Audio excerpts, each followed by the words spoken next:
gotta tell you, I got something that was brought to my attention today that I had not thought of. So normally I'll just take credit for coming up with all the brilliant things we discuss on this show. Then normally we do, but somebody brought something up to me today, and I want to get into it coming back here to start the show. So we'll do that coming up. We'll get back to NBA live betting. We ceased the live betting for the last 2 nights with everything that was going on with DeMar Hamlin. Obviously, on Monday we weren't going to sit here and talk about something as trivial as sports betting, but the name of the show is The Cash In, and you expect us to talk about it. So we will get into the live betting coming up about 18 minutes from now. And then tonight we will do our usual our NFL look ahead at the lines. So our Week 18 NFL look aheads are coming up at 8:40 p.m. Pacific. So we have that to talk about tonight. Get into some of these early lines. And God, betting the NFL in the final week. By the way, I didn't even get to mention this. Belmer, we got reason. Ready for this? John Belmer, by the way, producer, engineer, working the show tonight for us in Houston. We went 4-0 on Paige's picks this week. 4-0. Thank you. Appreciate that. Yep. Had a perfect week at the best time. We're 34-31 for the season. All right. We're coming back. Something on this DeMar Hamlin story nobody's talking about. We'll talk about it next on The Cash In on SportsMap Radio.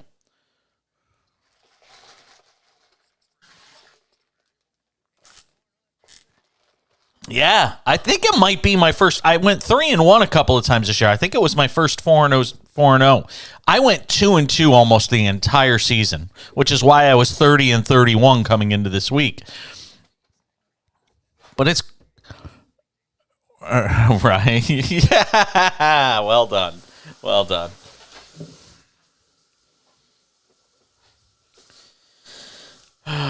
Were you able to talk?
Just getting started on this Wednesday edition of the show. I don't know who's going to be on the program, if anybody, tonight. It's one of those days where normally I can get one or two guests every day, and everybody we talked to today was like, "Can I do tomorrow?" So we might have a guest every segment tomorrow. The phone lines are open. I don't know if they're working. 1-800-224-2004. The phones are fixed? We are told the phones are fixed. Oh, man. Wow, it is a Merry Christmas. 800-224-2004. 800-224-2004 from anywhere in America. Anywhere in the entire world, for that matter. You can weigh in. I had a friend text me from Johannesburg, Cape Town, South Africa today. There for a wedding. I was like, wow, that's cool. I was in Cape Town. So we'll get into the live betting coming up in the next segment. I believe our live betting game, I think it's the Warriors tonight. We'll get into that coming up, though. Just getting started out on the West Coast. Knicks won tonight. The continued up and down season of the New York Knicks continues to go on. I think they're like 21-18 now. So I tell you, everybody's sort of come back to the pack now. The Celtics hit a bit of a rough patch. They came back to the pack. Philadelphia and those guys. There's so much. It really feels like it's anybody's race right now. When you look around the NBA. So was hoping to talk about that tonight with somebody, but they had to postpone till tomorrow. We might still get somebody tonight on the show. We'll have to wait and see. I wanted to start with Damar Hamlin. First of all, there's good news. And you got to take all of these things sort of minute by minute, hour by hour. So I caution people when we talk about this stuff to understand that when somebody's in this sort of condition that Damar Hamlin is in, you have to understand it can change for the better or for the worse very quickly. And you got to kind of take everything with a grain of salt. But there are signs of improvement. That's the one thing we were hearing today, is that there are signs of improvement in how this young man is doing. He is still sedated. He is still on a ventilator. He's still getting aid in terms of breathing. But we're in a better place right now than we were 24 hours ago. And all you could hope for is improvement. But I want to start the show tonight talking about something that I don't think a lot of people have brought up. And I think it's one of those reminders about why the NFL and the Players Association and DeMaurice Smith, who's run that and been obviously the head of that Players Association, is so important in trying to address. And maybe this Damar Hamlin story, I'd like to try and lead the argument in some way, shape, or form here, and hopefully more people talk about it. Because in Major League Baseball, look, if you get hurt, you might bust up a knee. And I'm not saying those things aren't major. I'm not saying those things aren't potentially life-altering. But it's a knee. In a sport like basketball, same thing. You might suffer knee injuries, ankle injuries, broken bones, ACLs, Achilles, things like that. But these are things you can recover from and still live functioning, productive lives. Hockey is a bit like the NFL in that you could sustain some serious injuries. Head injuries are more common in, obviously, the NHL. Guys getting hit. Concussions and the like. Even spinal cord injuries. You get guys that go into the boards in an awkward way and bad things happen. But in the case of Damar Hamlin, what got me thinking today, and somebody passed it along to me, and it got me thinking, was the fact that in the NFL, by and large, you have very few guaranteed contracts. Obviously, your big star quarterbacks have them. And your huge star defensive players may have them, and maybe a big-time wide receiver. But the majority of the league play under contracts that are not guaranteed.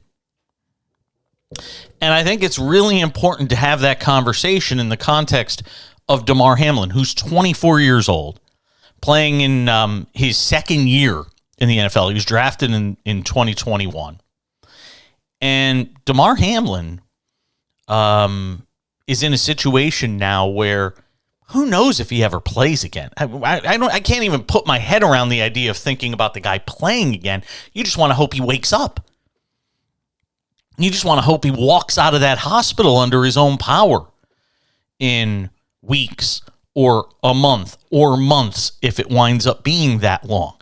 The idea of him ever playing football again is almost laughable. We've seen crazier things. Who knows if he'd even want to play again? But what got me thinking about Damar Hamlin was the fact that the only guaranteed money that Damar Hamlin is assured of, he signed a 4-year contract when he came into the league with the Bills for $160,000 in signing bonus money, $160,000 guaranteed, and an average annual salary of $910,000. Now, a lot of people will look at that and say, oh my God, that's so much money. Not when your career is potentially only 2 years. Not if your career is only potentially 4 or 5 years. And who knows, if other teams are going to ever want to take a chance on him if he ever becomes a free agent, if he continues to play, with the idea that he could have some sort of issue with his heart, even if he is cleared to play. Teams may look at him and say, that's potential liability. We don't want to deal with that. And in a league that just chews players up and spits them out, there has to be a concern that Damar Hamlin may never really be able to realize his financial potential as an NFL player. And then what happens to him next?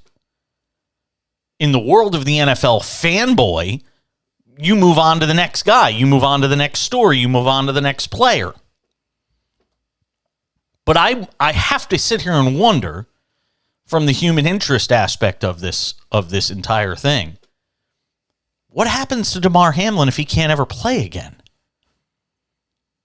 He's not vested enough in terms of being able to get all the benefits of being a player in the league. You got to play for a certain amount of time.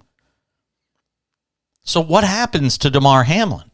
Who's going to take care of Damar Hamlin? Now, I'd like to think that the Pagulas, Terry and I believe it's Kim Pagula, who owned the Buffalo Bills, I'd like to think they'd do right by him and make sure he's taken care of for the rest of his life.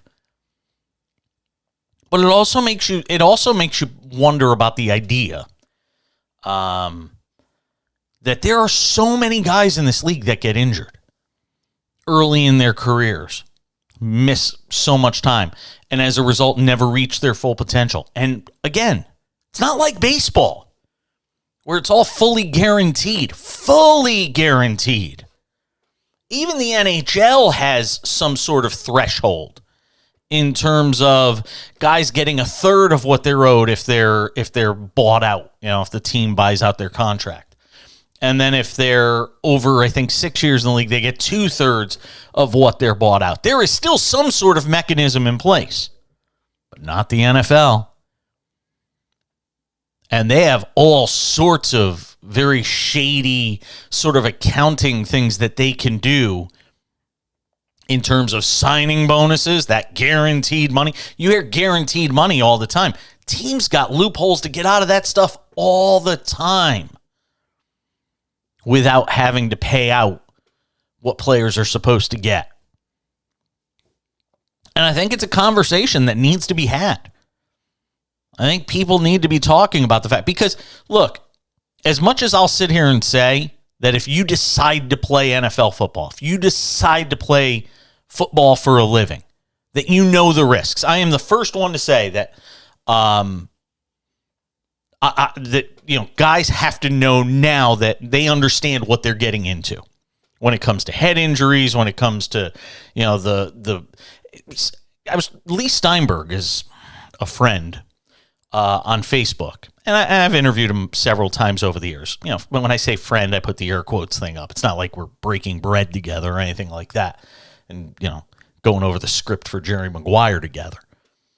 But we know each other. He knows who I am. He knows who I am. I know who he is. And he put up a post on Facebook yesterday, I believe it was, basically saying to the effect of, man, I love the NFL, but literally every play is a car wreck. And it's true. You got guys running, 10, 15 miles an hour, just slamming into each other. Think about if you got hit by something that's 250 pounds, moving at 10 to 15 miles an hour. Think of the damage that would do to you. He's right. Every play is a car wreck. We don't think of it that way because the only hits we talk about are the ones where somebody, actually we can visually see somebody get hurt. But bodies are colliding every single play. And it is. It's like a pileup. It's like a car wreck. And how many of those guys have guaranteed contracts? Oddly enough, the funny part is the guys that have the most guaranteed contracts are the guys that are the least likely on the field on a, if you look at it on a, per play basis. I'm not talking about punters or kickers or anything like that who are obviously protected and not going to get hurt. But quarterbacks are the most protected asset in the league, obviously because of their importance to the on-field product, but they're so protected. And those are the guys that get the guaranteed contracts. It's not guys like Damar Hamlin. And I think this has to bring up the idea again to the Players Association. And I read some backwards logic today on why it is that now, of course, everybody's texting me to come on the show. This is great while I'm literally on the air. I've got people that are, telling me, well, it's because of the way the NFL sets up its accounting that they can't. I mean, that's ridiculous. It's $1 billion league. Look at the values of these franchises. Look at all the TV money coming in. You can't guarantee these contracts. Damar Hamlin, all I can think about is what is Damar Hamlin going to do for the rest of his life? Now, he went to college and hopefully he got a degree in something that's valuable that he can turn his career into something. Maybe he'll wind up on TV as an analyst. Who knows? Maybe he'll get an opportunity. But his playing career could be over after a year, plus 2 years. Something to think about when you're putting your fantasy lineups together and thinking about, oh, God, can't take the Bills defense now. And we get all upset about these things that are so trivial and mean so little. 1-800-224-2004. 800-224-2004. We'll come back. More to do in this hour of the Cash-In. I'm Jason Page at SportsMap Radio.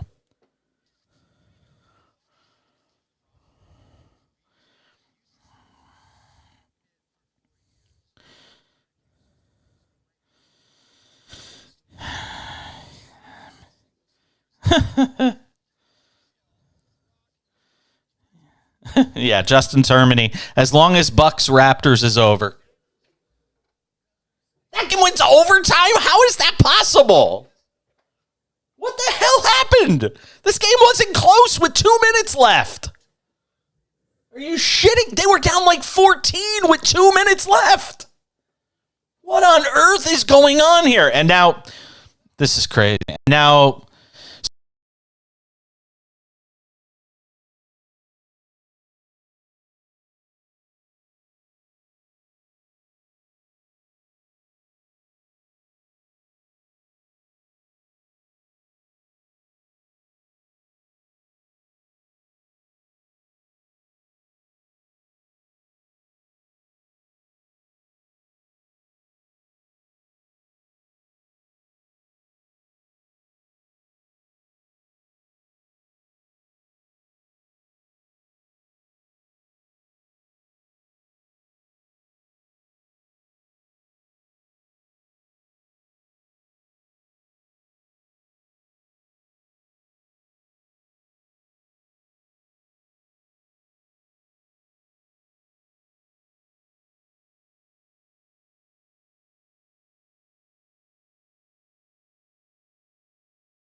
get to see what he does tonight with the Kings taking on the Hawks. By the way, my apologies to those watching the video feed.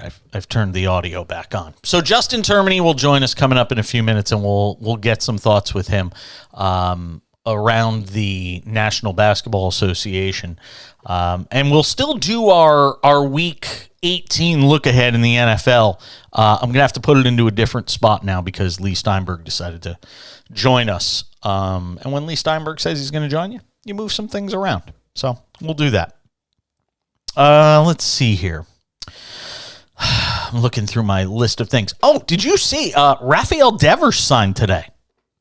The Red Sox, who could get nobody to come to Boston.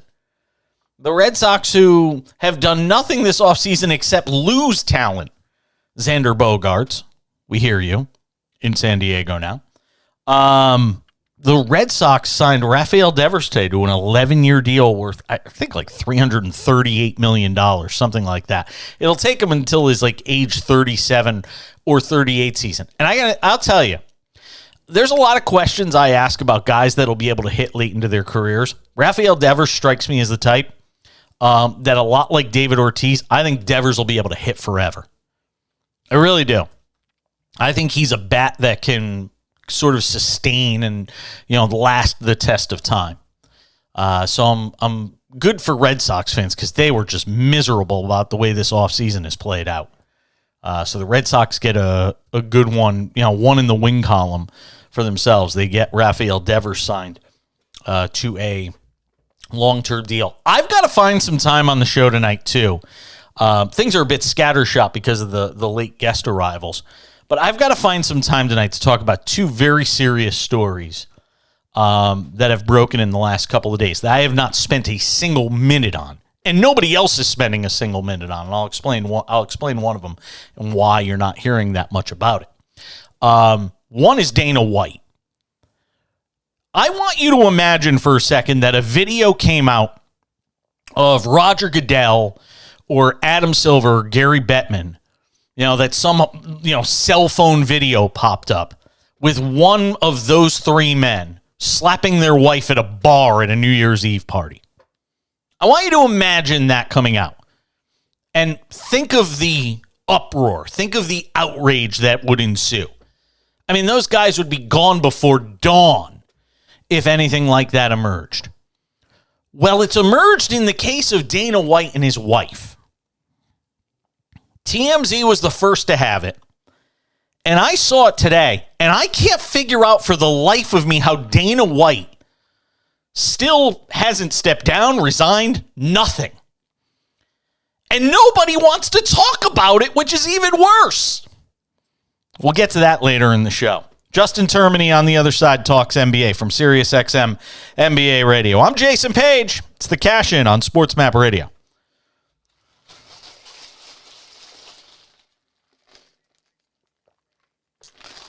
And nobody's talking about it. They're all scared of the guy.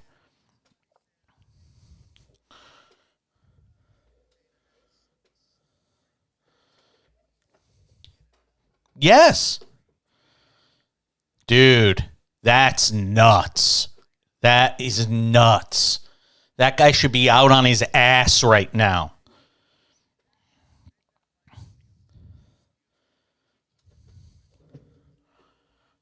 No. I agree.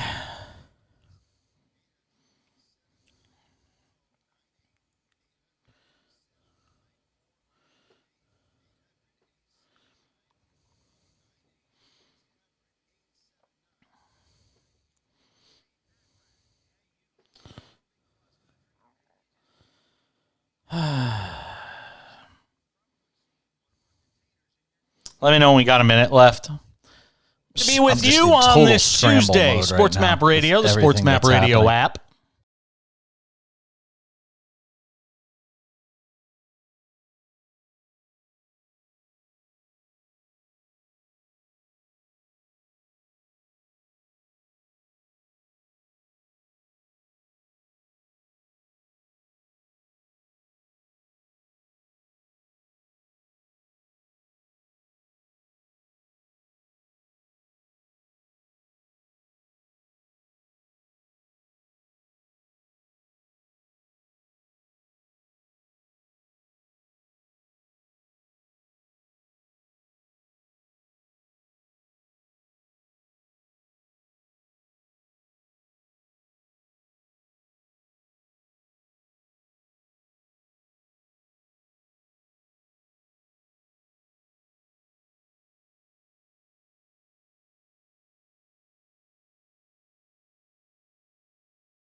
Rolling along on this Wednesday edition of the show. Another wild finish in the NBA tonight. Bucks and Raptors. I'm glad it did finish, or we wouldn't have had this guy on the air.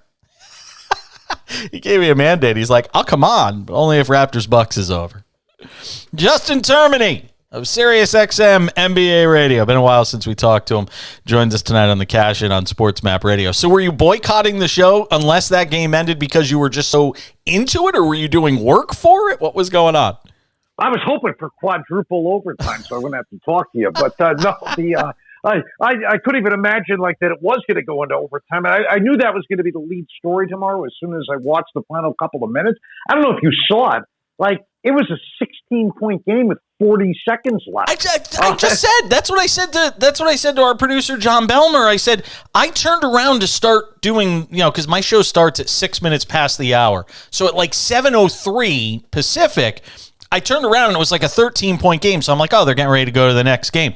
And then when I got the text from you and you said if Bucks Raptors is over, I said, wait a minute, it has to be over. And then I turned around and it was in overtime and it was close. Yeah, I mean, there's been a lot of crazy, and I even tweeted this out a couple of minutes ago, Jeff, is Celtics came back on the Lakers. They were down by like 13 yes. with 3.5 minutes left in a game out in Los Angeles. And I thought that was like one of the biggest collapses I've ever seen. But then we saw Mavericks Knicks the other day, which was almost equally insane. And then I don't even know it wasn't as publicized as Lakers Celtics and as Mavericks Knicks because of what Luka did.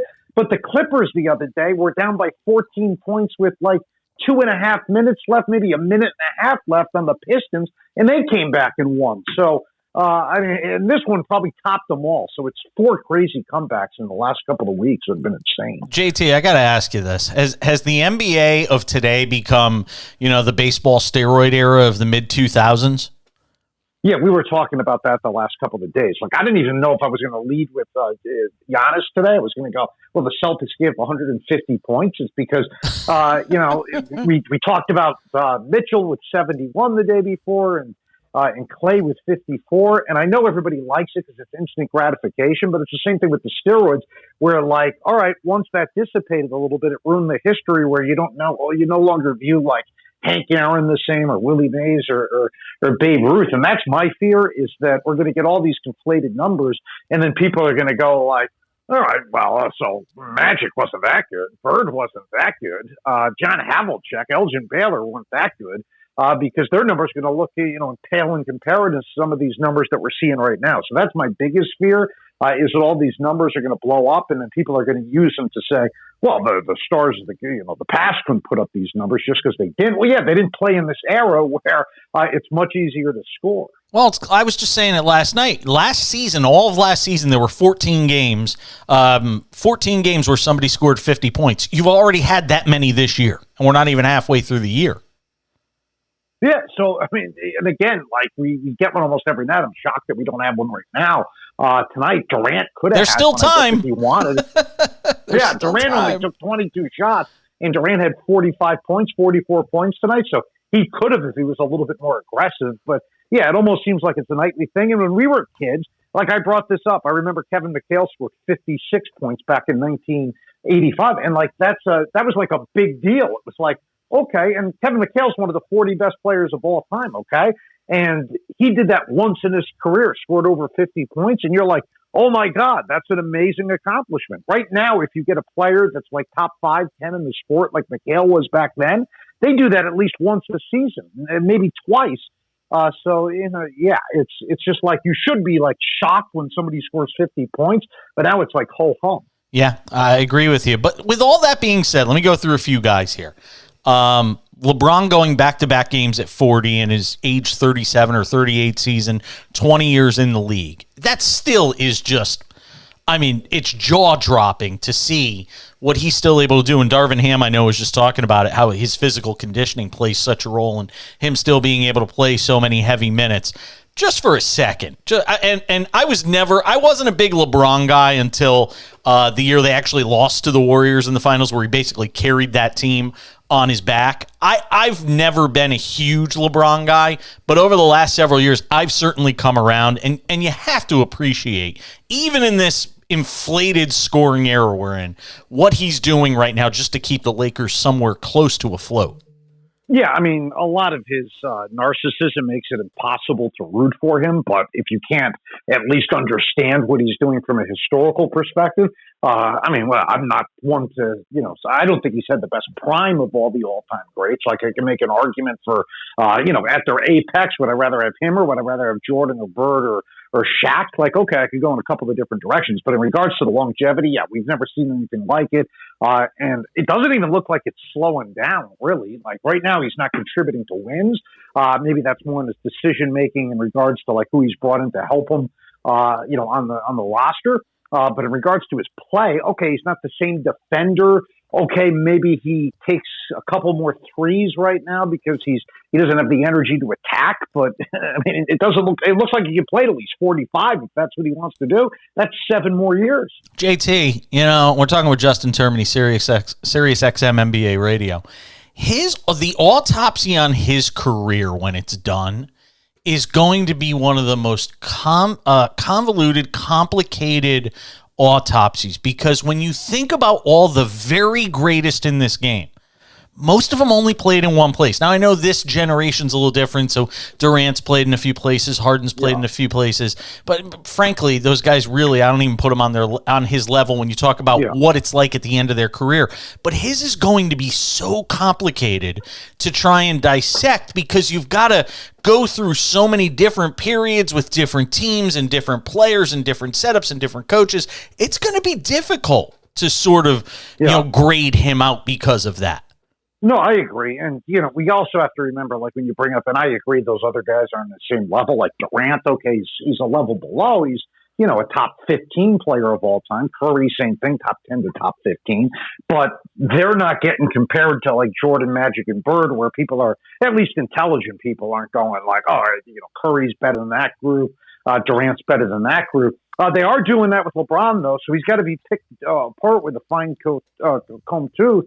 Or whatever the hell that thing is. And the fact of the matter, the way I view it is what he's done and bouncing around from team to team. I think it's harder to win in one place like Jordan did, because people get sick of each other, right? And it's like you have to keep, keeping yourself motivated. So I think that's one thing where, like, you work with somebody for 10 years, they get under your skin. You saw it with Jordan and Scottie Pippen, and Phil Jackson. The same thing with Shaq and Kobe. They could have won more, but Kobe and Shaq couldn't get along. So it's like hard to continue to keep yourself motivated. And also, I think this is my biggest knock towards LeBron and check mark for the other all-time greats is Magic had to age with Kareem. He didn't get to trade in Kareem and go, I want a new version of Kareem.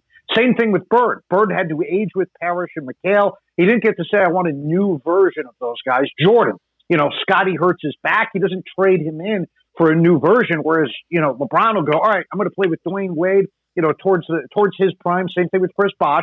When those guys start to get older and lose their worth, I'm going to trade them in for Kyrie Irving and Kevin Love. When those guys start to lose their worth, I'm going to trade them in for Anthony Davis. Like, he's getting all these stars in the prime of their career, whereas those other guys had to age with their sidekicks. Yeah, it's very true. Justin Termini joined us, Sirius XM NBA Radio. Of all the guys with the inflated numbers this year and all the 50-point games, I think I know what your answer will be on this before I even probably get it out of my mouth. The one that impresses you the most, it's got to be Luka, right? And the one that probably still feels the most realistic based on their skill set and what they're able to do, it's got to be Luka, isn't it? Yeah, Luka's is the craziest one because, I mean, every other one you're going, first time since Wilt, right? Like Jokic did something where he did the 40, 27, 10, and it was, I never thought I would see a stat line like that. It should be the best line of the year. It might be third or fourth, but the point is, you said first time since Wilt. Like Embiid had that 59 points, 10 rebounds, 8 assists, 7 blocks, and you said, okay, first time since Wilt. Donovan Mitchell, 71 points. It's like, okay, first time since Kobe. With Luka, you couldn't say first time since, you said first time ever. So that means it's better than those other three in my estimate. I mean, all three of those performances are insane, but Luka's is the first time ever. The other guys are first time since. and that's what I think gives him the edge. We're just about at the halfway point of the season. If you're picking an MVP right now, is it Luka? See, because I got to be honest. Yeah. I think I was talking about this with Kurt Heelan maybe 2 weeks ago on the show, and I said I think there is a anti-Jokic sentiment just because there's going to be writers that do not want him to be the first guy since Bird to win 3 MVPs in a row. That it can't be Jokic that gets it. He's not. God, Jordan didn't even do it. So to me, I think there's an anti-Jokic sentiment unfairly because I think you can justify giving him the MVP again if you wanted to. Do you think that, at the halfway point right now, is it Luka that's the leader in the clubhouse? Jokic, right, where are you going? So that's two different, almost two different questions that I can answer. Then, do I think he'll win the MVP? And will I vote for him? And I do have a vote for this stuff page. At the end of the season, so I do have a vote. I forgot how important you are, JT. I'm not used to you being so important. All right. Yeah, I'm important with the NBA, but I'm not with the young ladies around town apparently. But anyway, So I do get a vote, and I will be voting as of right. Again, I can't say what's going to happen the rest of the way. I will vote for Jokic as of right now. Jokic would be my MVP as of today, which would make him the 4th guy to ever win 3 in a row. And the others, lofty, the other guys can arguably be called the greatest players of all time. It's Russell, it's Wilt, it's Bird. Those guys all had at least one championship under their belt. But the way I would say it here with Jokic, and the people, he hasn't won, he hasn't had the postseason success. Okay, well, he wasn't playing with McHale and Parrish, and I'm not saying he's better than Bird, but he wasn't playing with those guys. If you gave him those guys, I think he would have a championship as of right now. Same thing with Russell and his teammates, or even guys that didn't win 3 straight. Like, all right, if you put him with Kareem and Magic, or you put him with Magic and Worthy, guess what? He's probably winning a championship. You put him with Dwayne Wade and Chris Bosh in the prime of their careers, circa 2011, 2012. Guess what? Jokic's probably winning a championship. So I right now would vote for Jokic. I do not think the media will. I think they'll, it's just like Russell Westbrook's the favorite right now, and I think he's having a good game tonight. But that's short-sighted. You got to look at the whole season. Russell Westbrook's the favorite to win the 6th Man of the Year award, and I went off on this today. And Russell Westbrook is getting all these puff pieces written about him. Like, he's really matured. He's taken the bench role. He's actually been worse statistically than he was last year. The Lakers are worse than they last year. And there's about 7 or 8 guys that have been much better than him. But I still think the media will vote for him because that's the narrative that's taken off. And I think that's often what happens with these votes. So long story short, I would vote for Jokic, but I don't think the rest of the media will. Yeah, I'm with you on that. I think it might be Doncic's year, but it's going to be weird giving it to a guy playing on a team that's 500 and just struggling to make it into the postseason. Justin Termini, the voice of NBA Today on Sirius XM NBA Radio, 4 to 7 p.m. Eastern with Eddie Johnson. Good to catch up with you, my friend. Thank you for coming on short notice. It's good to talk to you. When are you coming? When are you coming out to Palm Springs? The problem is you get me so fired up here, and I like to go to bed very early, and now I've got to, what the hell? You got me. I had to talk about LeBron. Now I get the MVP. I'm talking about Luka.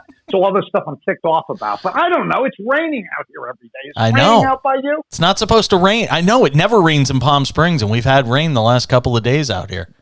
No, it's disgusting. I don't like I went out on my patio today because I leave all my shoes out there. Like, I'm the neighbor you don't want to live to because I leave my condo a mess. So I'm on the patio. I go out on the patio today, and literally my flip-flops were filled with water because it actually rained here, and it never rains here. I know. I got it. Like, the dog doesn't like the water, and I got to carry the dog down the stairs outside. I would kill to see a Ring video of you carrying the dog down the stairs. I know. And I don't want to trip on the leash. It's a mess. And I got to go do it right now, too, after I'm done with you. JT, I love you, man. Be well. I'll talk to you soon. All right. Sounds good. Zuzu, let's go. Come on. Time to go outside. Justin Termini on this show. He's the best. Oh, I love that dude. We'll come back and wrap up the hour next. He's so funny. I love him. There are very few people in all my years in this industry. There are very few people I've met that are exactly the same on the air as they are off the air. He is 100% authentic. He is exactly the way off the air as he is on the air. He's about my age. Yeah, no, he's about my age. And there's also very few people whose success I actually am like really genuinely happy for, because and he is one of them, because he paid his dues. Like, he was there at Sirius in the very early days when I was, and he was just an update anchor, and he really worked hard to get his opportunities. And once he got it, he just never let go. Like, everybody's always looking for their next job. Nope. Once he got it, he's like, I don't care. I'll just stay here. And he's probably good enough to go elsewhere and do other things. He was just very content with being an NBA guy. Yeah.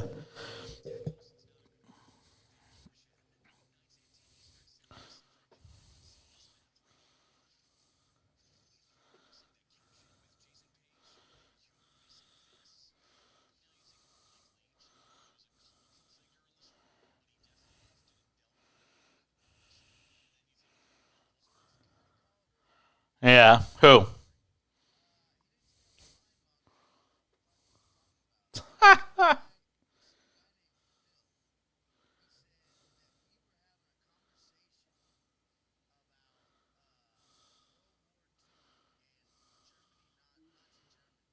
Who? What?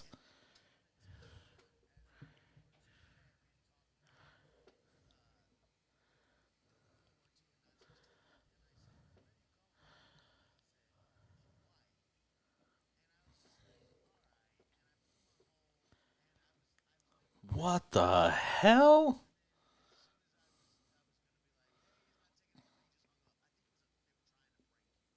Yeah, that's weird.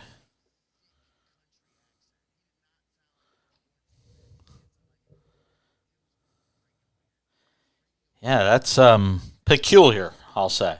Peculiar.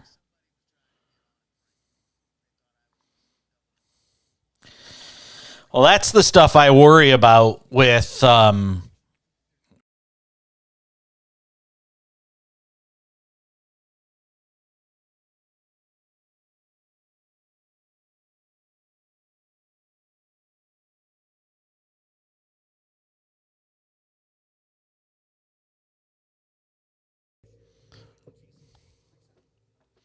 All right, getting set to put the wraps on hour number 1. Before we do, got to tell you about my friends at playfortickets.com. What are you doing right now?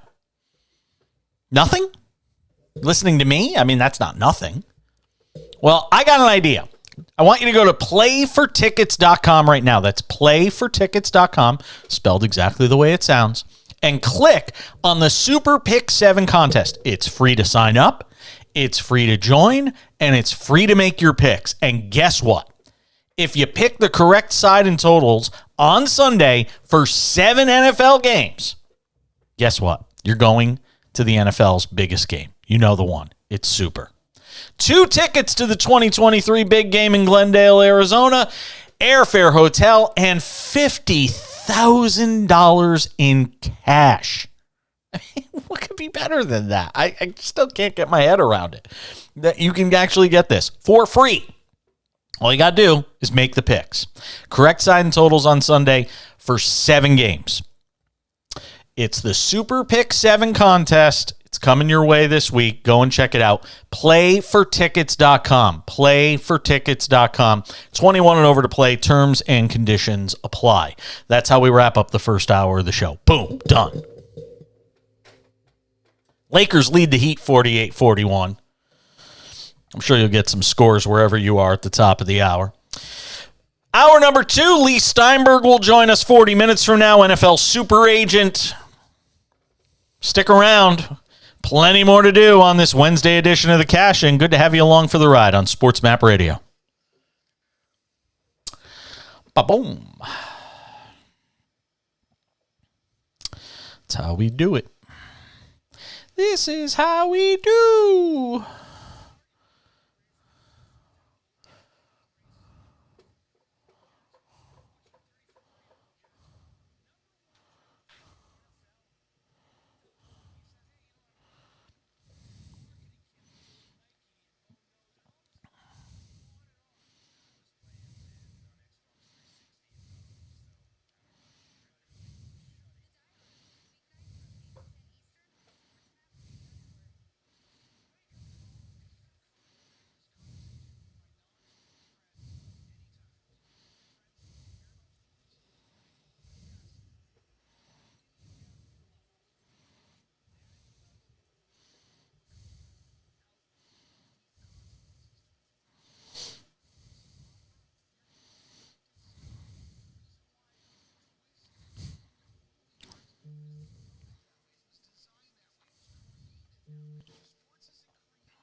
Two for one?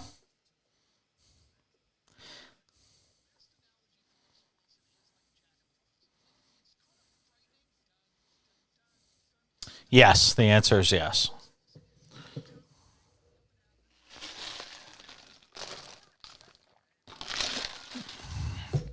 Yeah, neither did I.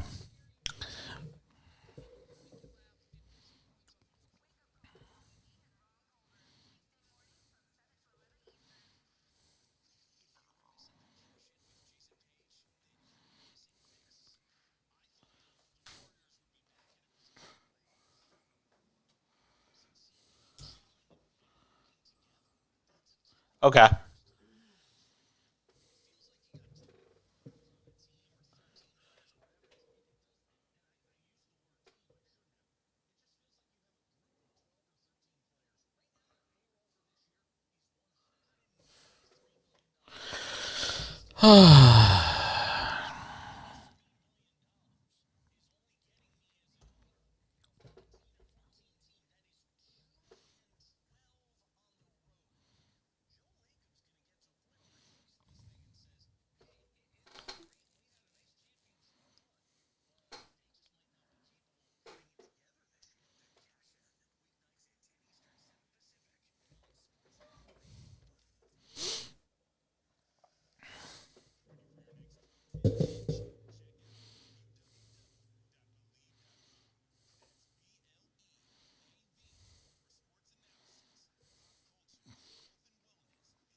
Tell me something good.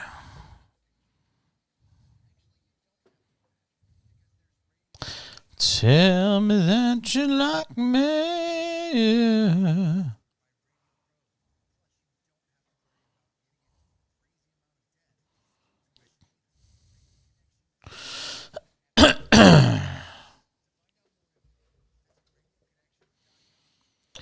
You there? You back? Yeah, okay. This friggin' promo drives me nuts. I'd rather hear dead air. God almighty.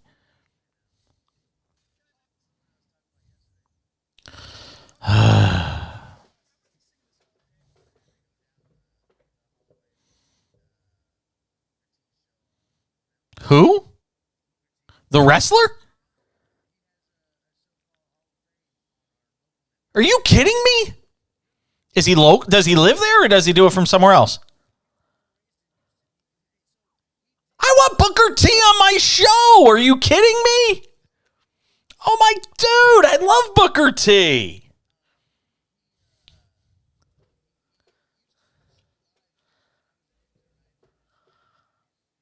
You're kidding me. Yeah.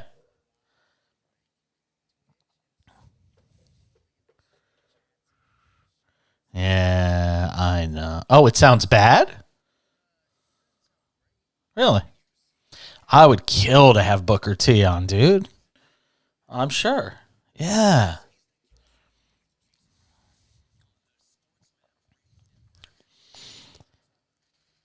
Hour 2 of the show. How do you expect me to start the hour after you drop that bomb on me, John Belmer?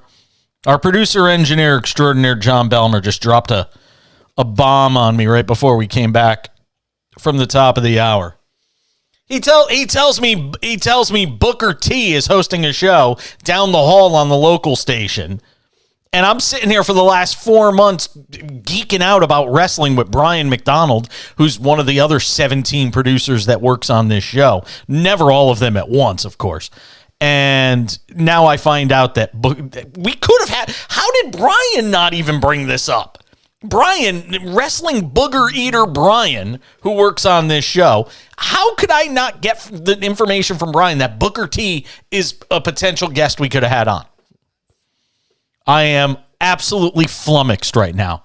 Brian McDonald has just gone back into number 2 status. Belmer's been elevated back to the A squad. Belmer's like, what are you talking about? I was always A squad.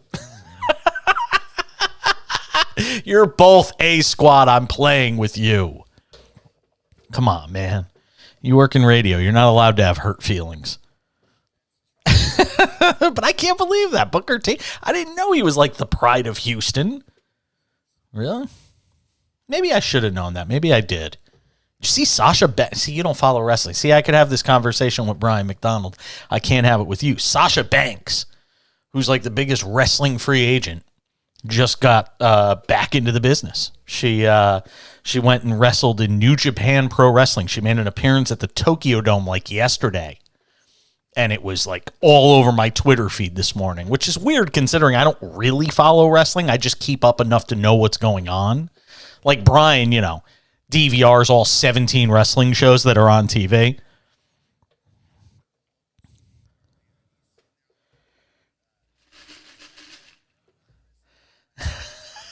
Probably AEW.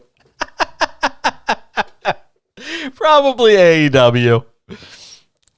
Brian McDonald, do some work, man. Stop watching wrestling. Wrestling. People always ask me, who's the one person that when they die I'll cry? Hulk Hogan will be the guy. I will just lose it when Hulk Hogan dies. And he's not a perfect man, I know. We're back. Hour 2. We continue next.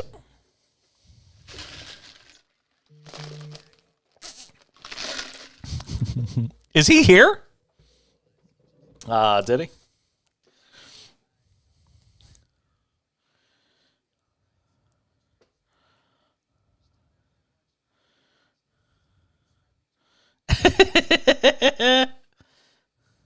That's pretty funny.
Okay.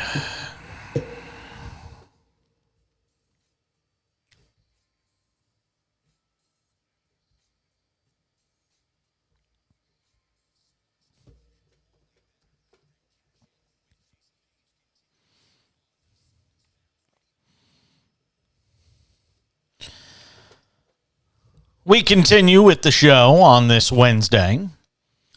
28 minutes from now, we'll be joined by Lee Steinberg, NFL super agent. Represents among many. I went and looked at his roster. I couldn't, my head started to get dizzy. All the guys he represents, including Tua Tagovailoa and Patrick Mahomes, just to name a couple. I want to talk to him about guaranteed contracts in the NFL. Because I don't think a lot of people understand just how few contracts in the NFL are guaranteed. I was trying to find statistics on the percentages of contracts in the league that are guaranteed, but again, you know the way. If anybody surfs the internet, so to speak, is that something only old people say? Surf the internet? Yeah. Okay, boomer. When you start digging into these things, there's so many branches off the tree that you're climbing that you get sidetracked and you go to one thing and then you're on another, and before you know it, you're looking at kittens, wrestling with tigers. You have no idea how you got there. You just know you're there. So I want to find out from Lee Steinberg exactly how we can get to a point in the NFL where all contracts are guaranteed and why that isn't the case and why the Players Association doesn't fight harder for this. Why it isn't, I hate to say it, it needs to be the battlefield, so to speak, that they die on, that you lay yourself down and just say, we're not playing. If you don't guarantee the contracts, we're walking.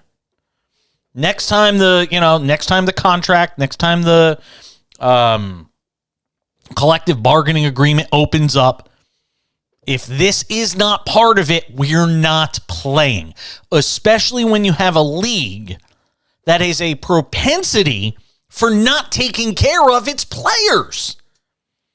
That talks player safety, but in reality, we're kind of making it up as we go along.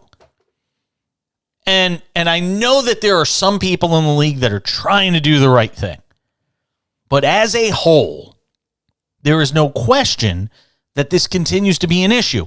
And of all the leagues, and I was saying this at the top of the show, and I kind of ran out of time to say it, but of all the leagues that should guarantee contracts to everybody, sorry, it shouldn't be the baseball. Where you've got relievers that get 3-year deals and then they, after an amazing year, they suck in year 2, they get released and they say, you know what? All right, I'm good. Like you said, we had this conversation with Grant Fuhrer last night and I talked about it ad nauseum. There are relievers in Major League Baseball making more money than some of the best NHL players. And I know you're going to tell me, well, the TV contract money and all that. It just isn't right. It just doesn't make sense. And again, the NHL's another one that should have more guaranteed deals.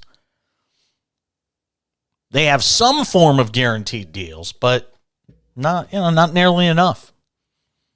Again, go look at the average, what's the average career length of an NHL player? What's the average career length of a NFL player?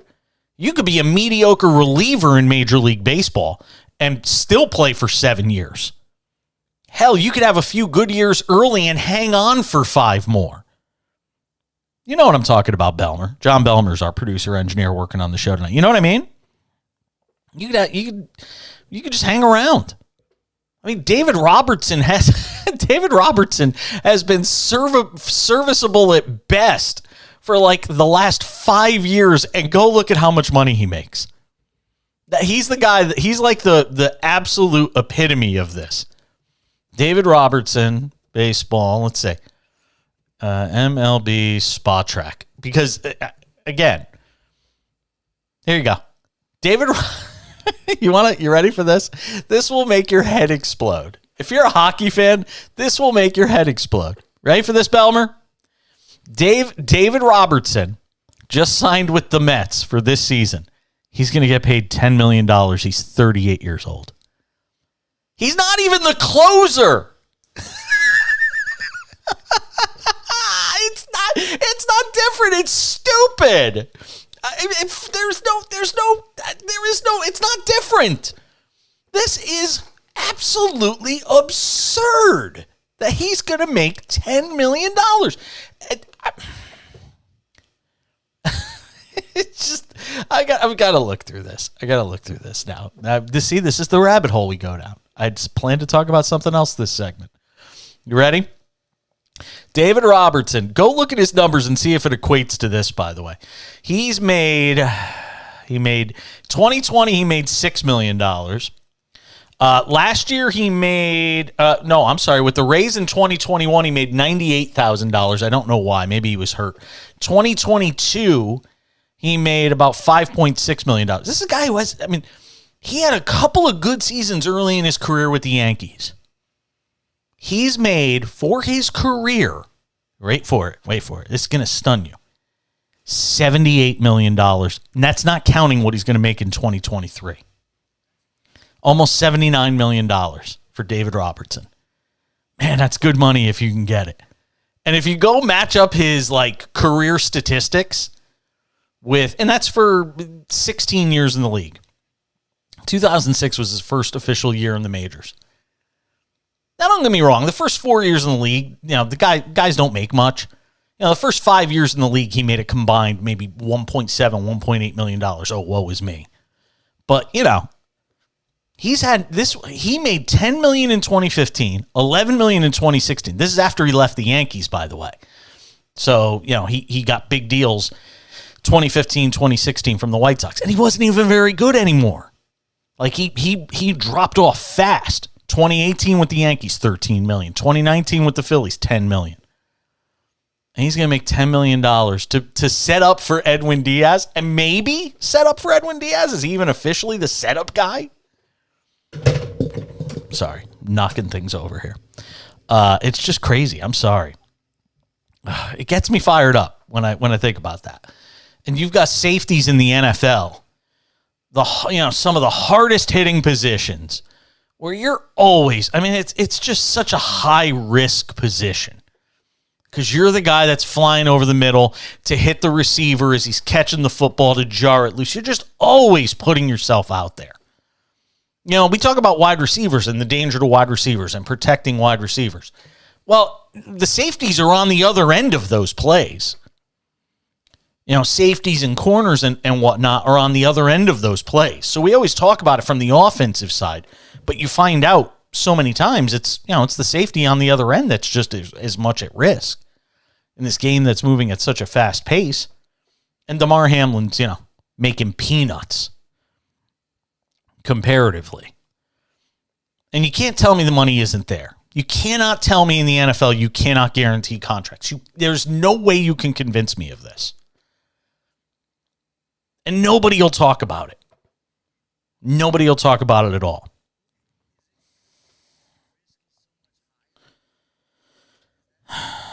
Well, the reason I read today about NFL contracts being guaranteed was, and I can give you the exact answer. By the way, the current deal doesn't have guaranteed contracts, but there's something interesting here. See if I can find it. I found it. I was just reading about it today. It's guaranteed for injury. If a player suffers a football injury and cannot pass a physical administered by the team doctor, he'd still be entitled to his full salary if the team were to release him. For a player with several future seasons guaranteed for injury only, it would take a career-ending injury for the team to be on the hook for all those future injury-only guaranteed salaries. This is the way it works. Guaranteed for skill, the most subjective of the three, a player whose talents have significantly declined, is released for skill-related reasons, would still be entitled to his full salary if that salary is guaranteed for skill. So there's all these different types of guarantees that teams can give. Guaranteed for cap purposes, form of guarantee ensures that a player who's released due to his team's need to create cap room will still be entitled to his full salary. So there's all these different sort of distinctions that are given. But very, very, very interesting. I want to talk about it with Lee Steinberg coming up later in this hour. He'll join us about 18 minutes from now. He is the NFL super agent behind the movie Jerry Maguire. For anybody who's ever seen that, I'm sure that'll perk up most people's ears because you know that movie. So we'll talk with him coming up about 18 minutes from now and get his thoughts on guaranteed contracts in this era where, player safety is such a topic. I mean, even with his own player in Tua Tagovailoa, it's an issue. I mean, Tua's coming up on the end of his deal. He suffered 2 concussions this year, and I don't know how much he's going to want to necessarily talk about Tua, and that's not the reason I'm bringing him on. But he's got potentially the same issue coming up. When Tua's a free agent, and either the Dolphins have to make a decision to extend him or this and that, there are going to be teams out there that go, my God, if he gets hit in the head one more time, are we going to lose the quarterback that we just paid, $100 million for 4 years? It's a real problem. So we'll talk with him. Lee Steinberg will join us coming up about 17 minutes from now on the show. All right, we'll update you on the live NBA games, a little live betting talk coming up on the other side. The phone number, 1-800-224-2004, 800-224-2004. I'm Jason Page. This is The Cash In on SportsMap Radio.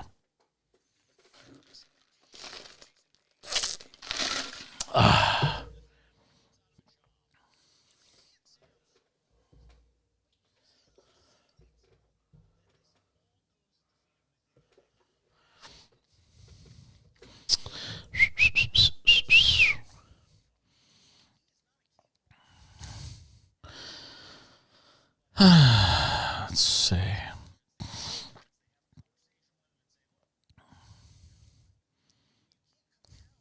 LeBron's not playing tonight.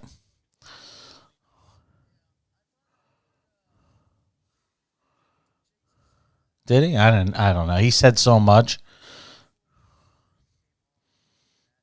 Yeah. No. It's all good.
Who made that promo? Okay.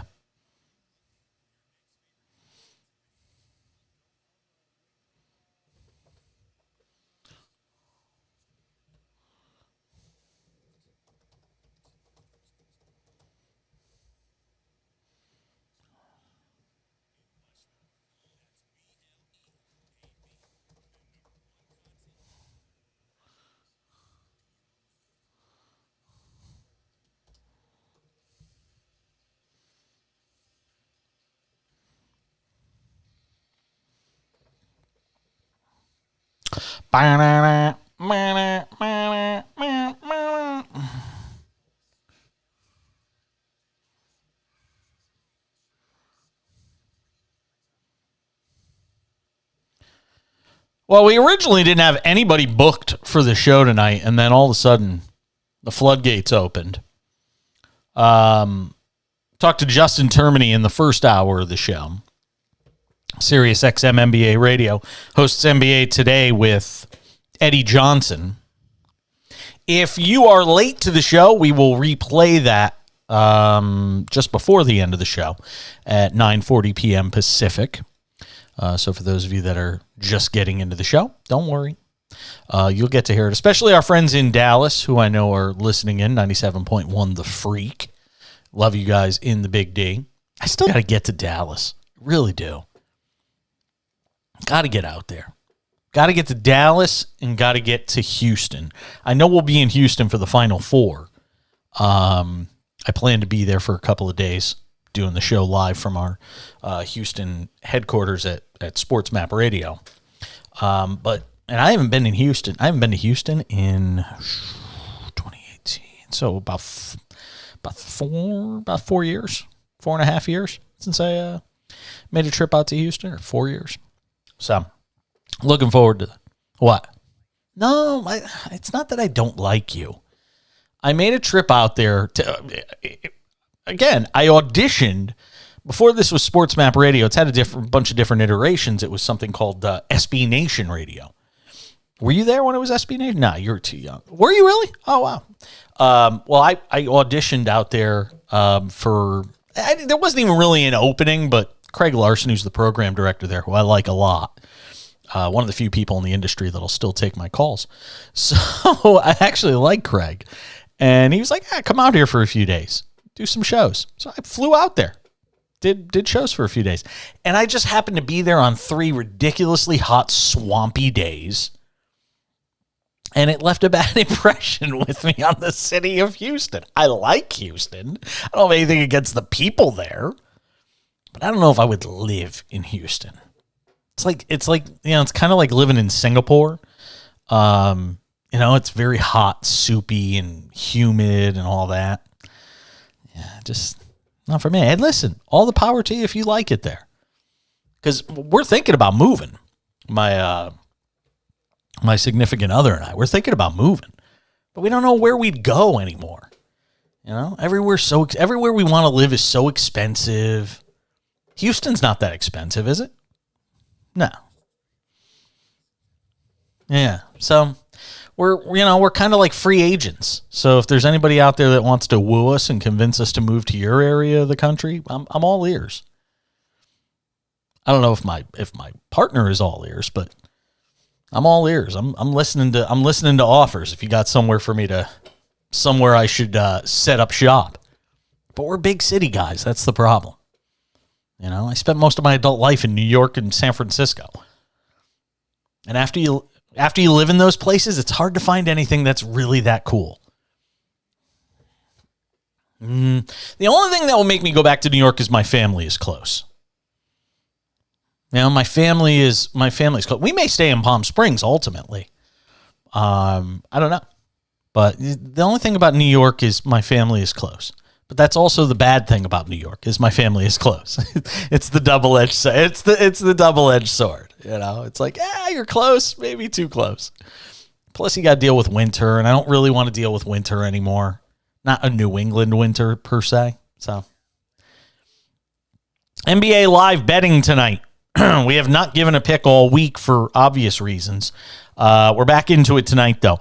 Lakers playing without LeBron lead the Heat 62-60. That game with 8:37 to go in the third quarter. The Heat minus 4.5 on the live betting line. Minus 250 on the money line. 214.5 is the total. The Pistons and Warriors are putting up a zillion points. And we were just talking about this with Justin Termini, the inflated scoring around the league. Detroit actually leads Golden State 81-74. Here's what I'm going to tell you to do. Go and bet the Warriors. That's what I would do. Right now, it's Warriors minus 1.5. They're minus 142 on the money line. I don't care so much about the total, but the Warriors just win at home. That's what they do. They're 17-2 at home, and they're 3-16 on the road. So you bet them even when they're down 83-76 with 3:45 to go in the third quarter. Can we lock that in? Belmer? Thank you. I'd take them on the money line minus 108. I would take them plus 1.5. They're plus 1.5 right now. They're actually getting points, so they could lose the game and you'd still win if they lost by 1. So boom, lock them in. 2 bets tonight for the live bet of the night. Warriors plus 1.5. Can I get another cash register, please? Plus 1.5. Thank you. So we got them at plus 1.5 and on the money line as well. There you go. Done. And it's that easy. Those are winners tonight. You can go to the window, and even if they won't tell you you can cash them out, just tell them, no, Jason Page told me the Warriors are going to win. I can cash this out. Simple as that. I only got a few minutes here, but I do want to break into this conversation about the whole Dana White thing, which if you have not seen the video yet, please go and see it, because look, I know UFC has its fanboys and people that'll say Dana White can do no wrong. He's the god of the sport. But, and I will say, before I go and crush ESPN, I did not watch today. So I don't know if ESPN has spent any time on this story at all. I doubt it, because the first rule of ESPN is like, the first rule of Fight Club is nobody talks about Fight Club.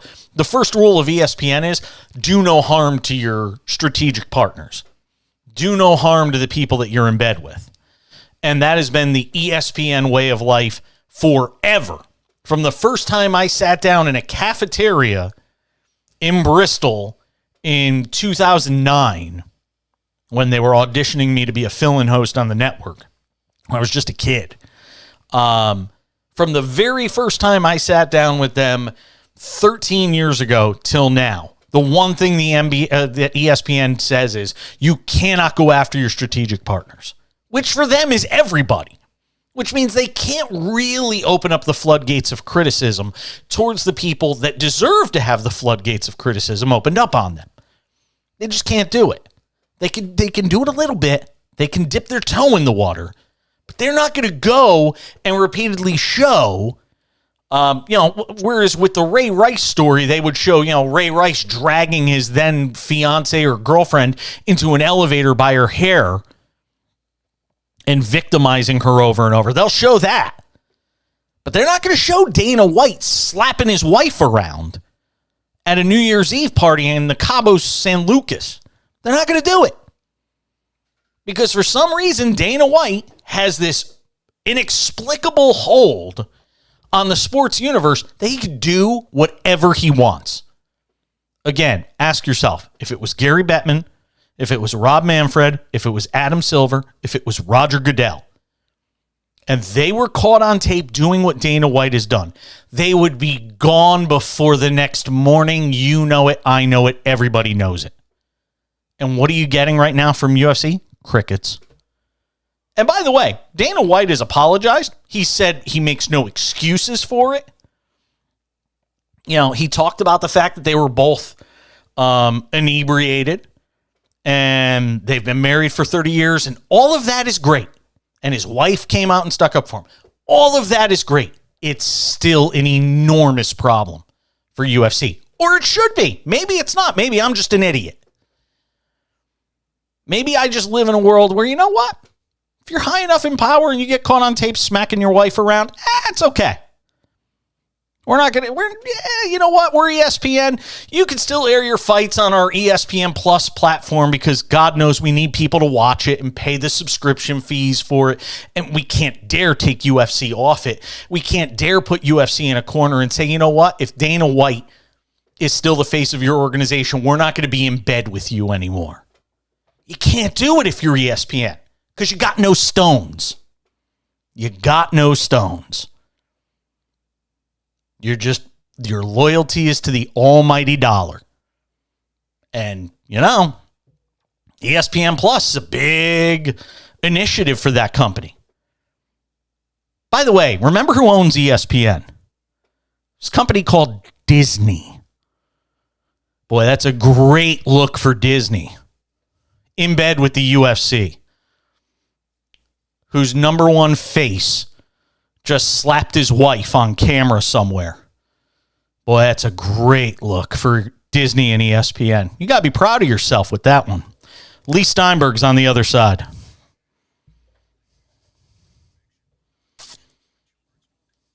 Turns out I only needed 4 minutes.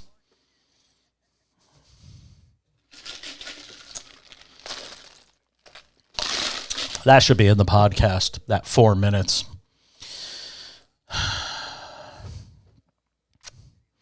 All right. That's the beauty of owning my own show, too. That is one of the number one reasons that when I came back, I said I would never go.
Good to have you with us on this Wednesday edition of the show. The phone number, 1-800-224-2004. Get back to the calls in a bit, 800-224-2004. And on Twitter, at the back page, you could find me there. I'm glad I was able to get this guy on tonight, especially on late notice, because he's somebody that I think could shine a light on what we were talking about at the top of the show tonight. As an NFL agent, somebody who's been an NFL agent for a long time, with obviously a gap in between. But Lee Steinberg is really one of the greats, really one of the titans when you talk about sports agents, and somebody I'm glad to be able to get on tonight, talk about this. Think about guaranteed contracts. And Damar Hamlin made me think of this. So Lee joins us on the show tonight on SportsMap Radio and the SportsMap Radio app. Lee, thank you for coming on short notice. I really do appreciate it. My pleasure. Yeah, absolutely. So explain to people, because somebody brought this up to me when it comes to the guys like Damar Hamlin, that the NFL doesn't work the way baseball does or the NBA does when it comes to guaranteeing contracts. So for people who don't understand, kind of explain the way NFL contracts work as far as guarantees are concerned.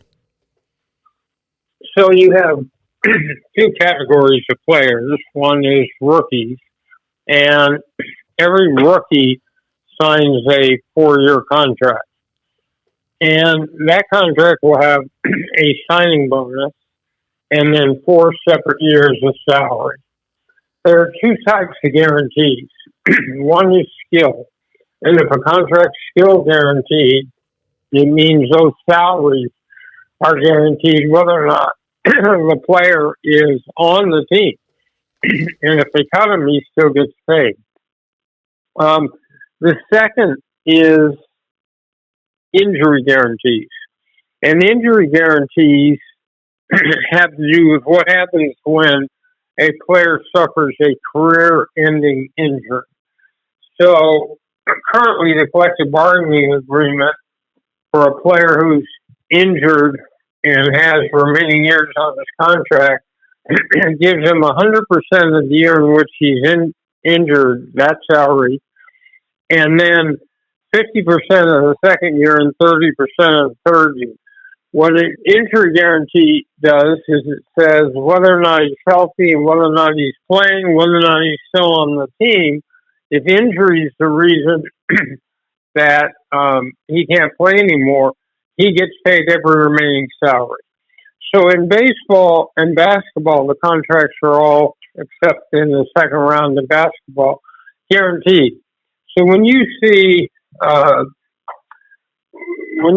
Aaron Judge sign a $390 million contract, that means from the day he signs, he's going to get every remaining penny of that, even if he's not on the team and even if he's too injured to be on the team. But in football, although there are now more guaranteed contracts than ever, so for example, the first round, most of the first round rookies get contracts guaranteed for skill and injury, all 4 years. Then when you get to the second round, it goes about halfway where they get half of the contract guaranteed. All the rest of the rookies are on non-guaranteed contracts, so whatever they get for signing bonus is what's guaranteed, and the rest of it's not. Now, for veterans, again, the question is guarantees. Now, just to clarify, when a player receives a signing bonus, that money is all guaranteed. So that's the way that works. Talking to Lee Steinberg, NFL super agent, joins us on the Cash In on SportsMap Radio and the SportsMap Radio app.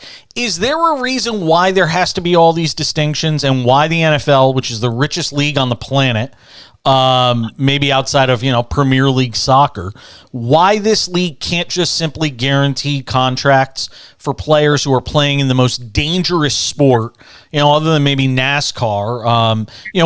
Why guys cannot get fully guaranteed contracts? What's the reason owners give when it comes collective bargaining time? That they don't have to because the leverage is not there, because when a player comes out of college, his rights are held by the team until the following year, so his only option is sit out.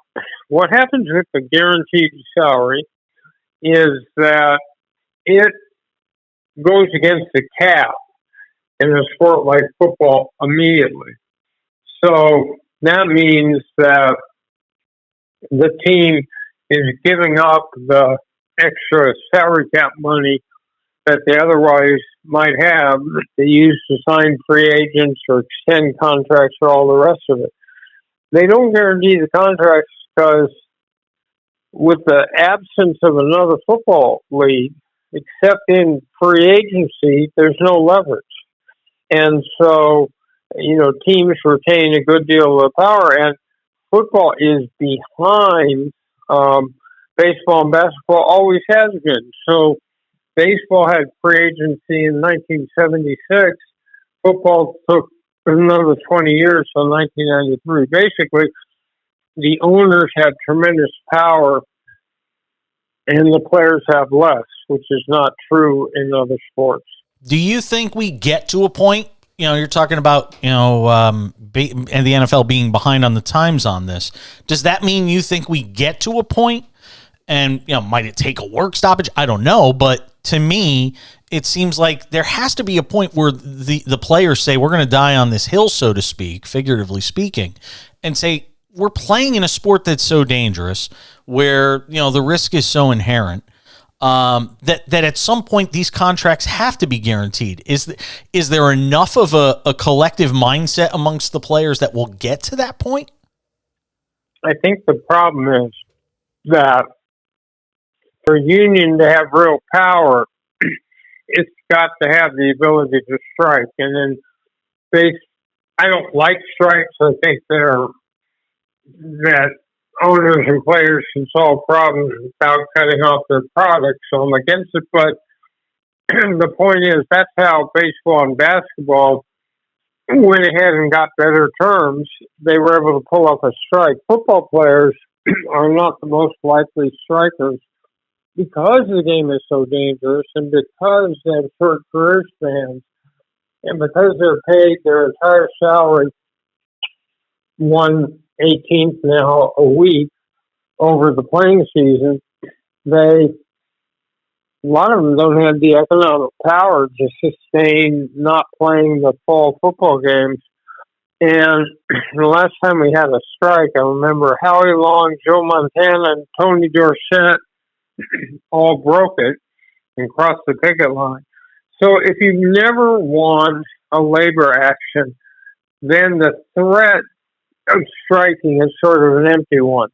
So I totally agree with you about the concept of injuries. This game takes, I think the country saw it for the first time Monday night, maybe more where it really is. We're screened off by watching television and by sitting in the stands. You can't hear the hitting.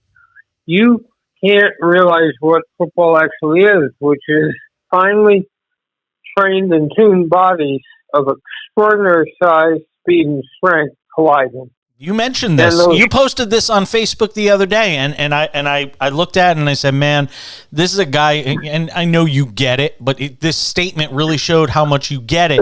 The statement you put out was, it's like a car wreck every play. So if you get that, it all supports your point that there should be more guaranteed contracts. It's slowly spreading through the draft, and free agents or those veterans who are getting their contract extended are getting more and more guarantees. Now, the one thing I will say is that they pay signing bonus in football, so the first pick in the draft gets $24 million up front, and all that money is guaranteed. The other sports don't pay bonuses like that. But, and not to make you get into specifics, I'm not going to ask you to, on your particular clients, but the guy that comes to mind to me is Tua, because here he is still in his rookie deal. He's going to be up soon, and the team's going to have to make a decision. He's had 2 concussions this year at least that we know of, and I worry about this kid because, look, he's got a great head on his shoulders. Whatever happens to him, he's going to be fine in life. But, the effects of this game, what he's gone through this year, I just can't help but wonder about players. We know the average shelf life of a guy who plays in the NBA is just a few years, and I know it's different based on each position. And as an agent, and I know you got a lot of guys you rep, and we talk about the Tuas and the Patrick Mahomes, but you represent a lot of guys in between those two. And you have to be constantly thinking of, what's after football for a lot of these guys that don't play as long and don't make that kind of money.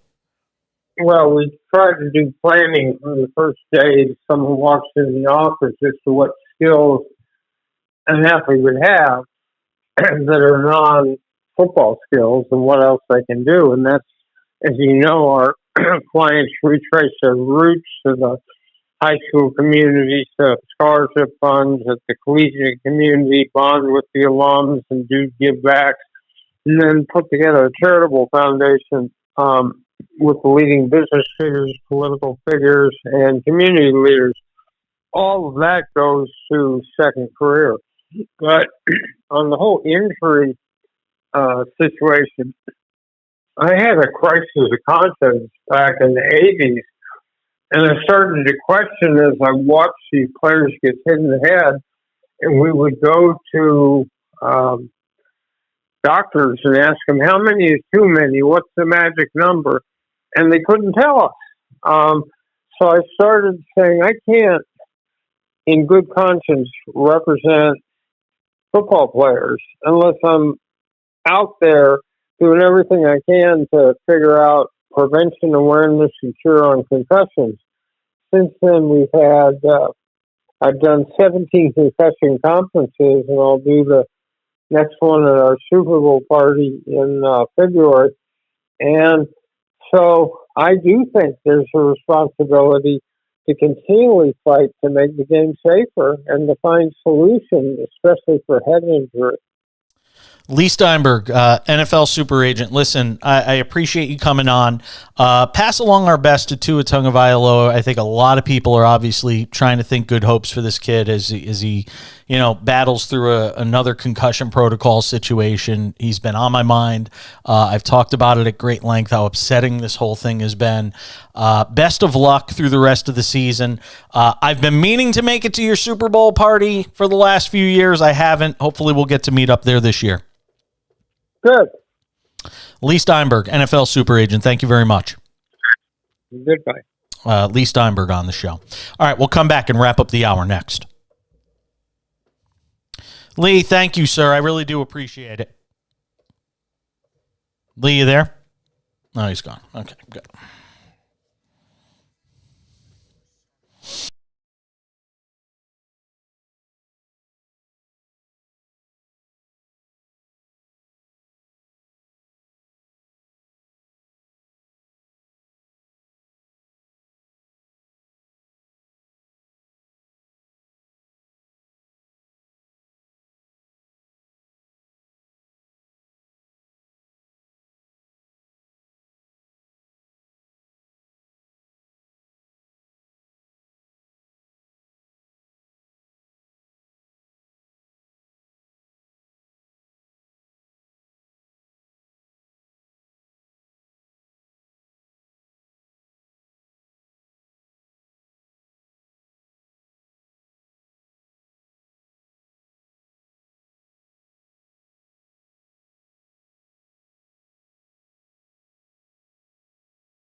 Thank you to Lee Steinberg for joining us. I know his phone was a little muddled.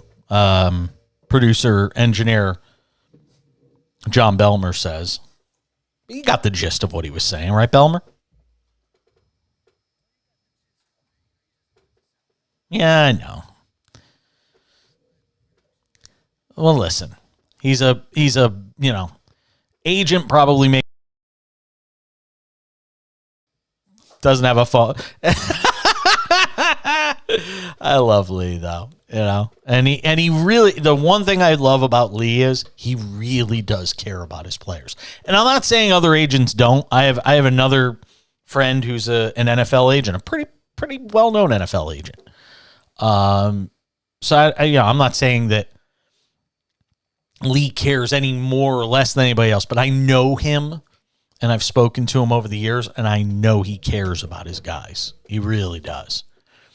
And we've talked before about the crisis of conscience he had back in the 90s, where he was just like, dude, I can't keep being a party to this. If you got players suffering head trauma, and what do you do? What do you do for these guys? It's a constant issue. We have 2 live bets for you tonight. One is the Warriors plus 1.5 that we took when they were down about 6 to the Pistons, and the other is the Warriors on the money line. Oh, what do you know? The Warriors lead 99-98, 7:33 to go, fourth quarter. Boom! It's not over, but I feel good about it because it's the Warriors at home. I mean, and this is why live betting. This is why live betting has to take other things into consideration, and it doesn't, because it's an algorithm. It's not a human. I say it all the time. You want to make money in sports betting? Live betting. Because the Warriors are 17-2 at home, and that's not being accounted for when they're at home against a 10-win Pistons team that's 5-17 away from Little Caesars Arena, or whatever the hell they play in Detroit. I think it's Little Caesars Arena, if I'm not mistaken. I wasn't just throwing that name out. It actually, I think, is Little Caesars Arena. But we'll verify it. Should have probably verified it before I said it. Little Caesars is happy, though. They just got mentioned 3 times on a nationally syndicated radio show.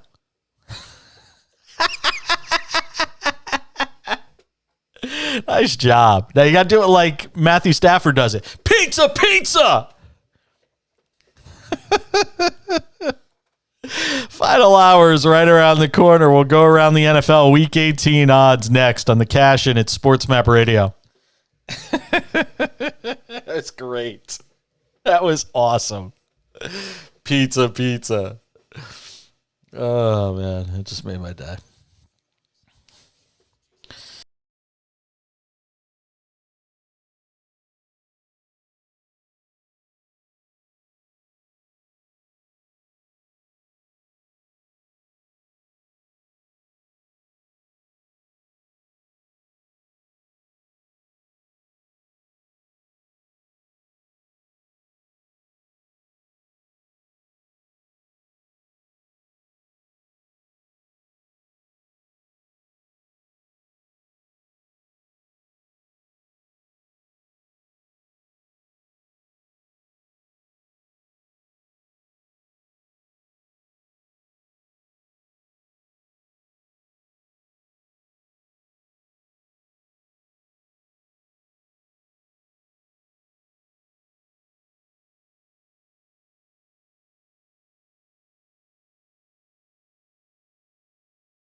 Final hour of a Wednesday/Thursday edition of the show.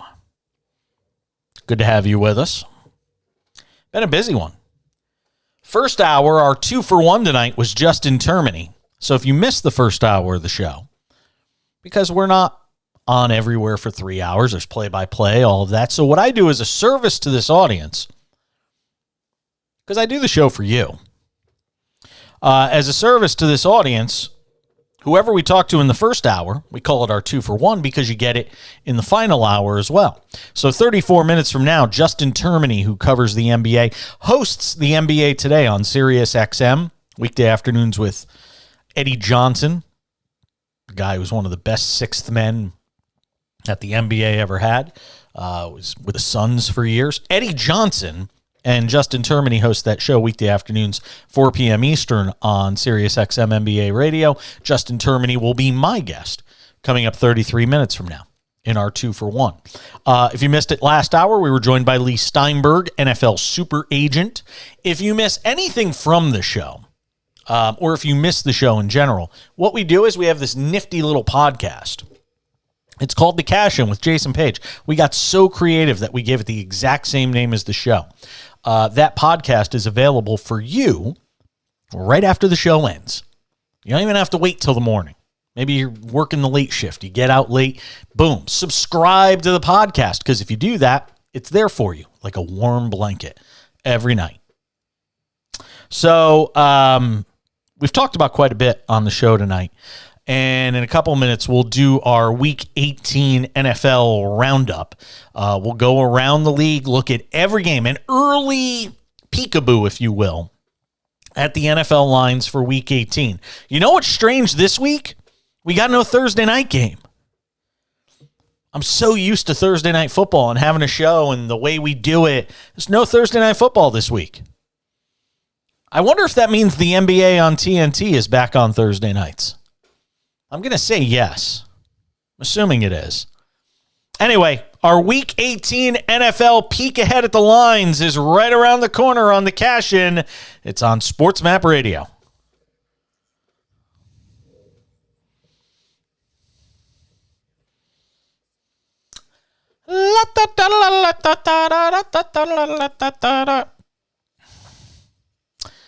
That's what we're all part of. Pistons up 5 with 1:24 left. What is going on? The Warriors going to lose at home to the Pistons? Oy vey, man. We're going to go 0-2? Oh, Dennis Schroeder just got hit in the family jewels. Oh, baby. Oh, or is he grabbing his... Well, maybe he's grabbing his groin. Let me see. What do you got? Oh, no, he grabbed at his ankle.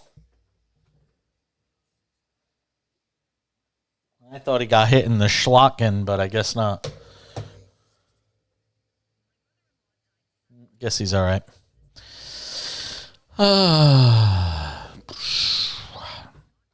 First 2 hours flew by tonight.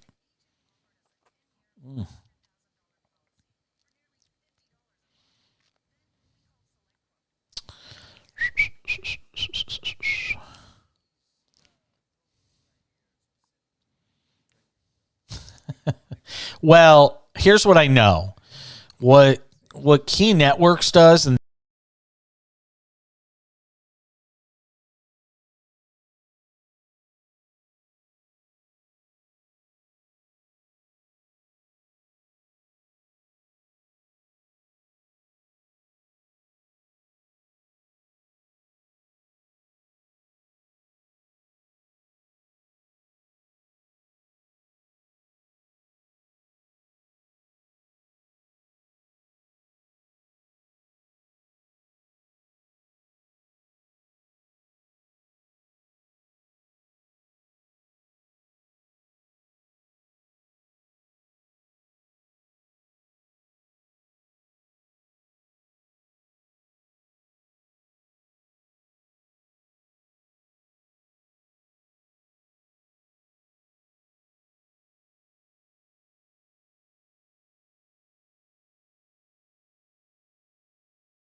Well, boy, isn't this apropos, playing this song.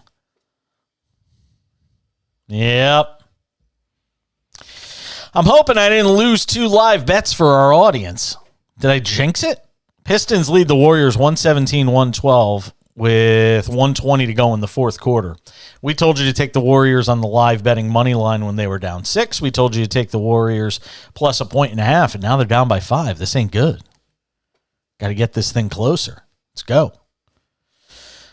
And I can't even watch it. That's the worst part. Can't even watch it.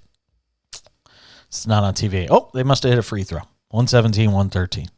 So it's like watching. Yeah, I hate having to watch like game casts.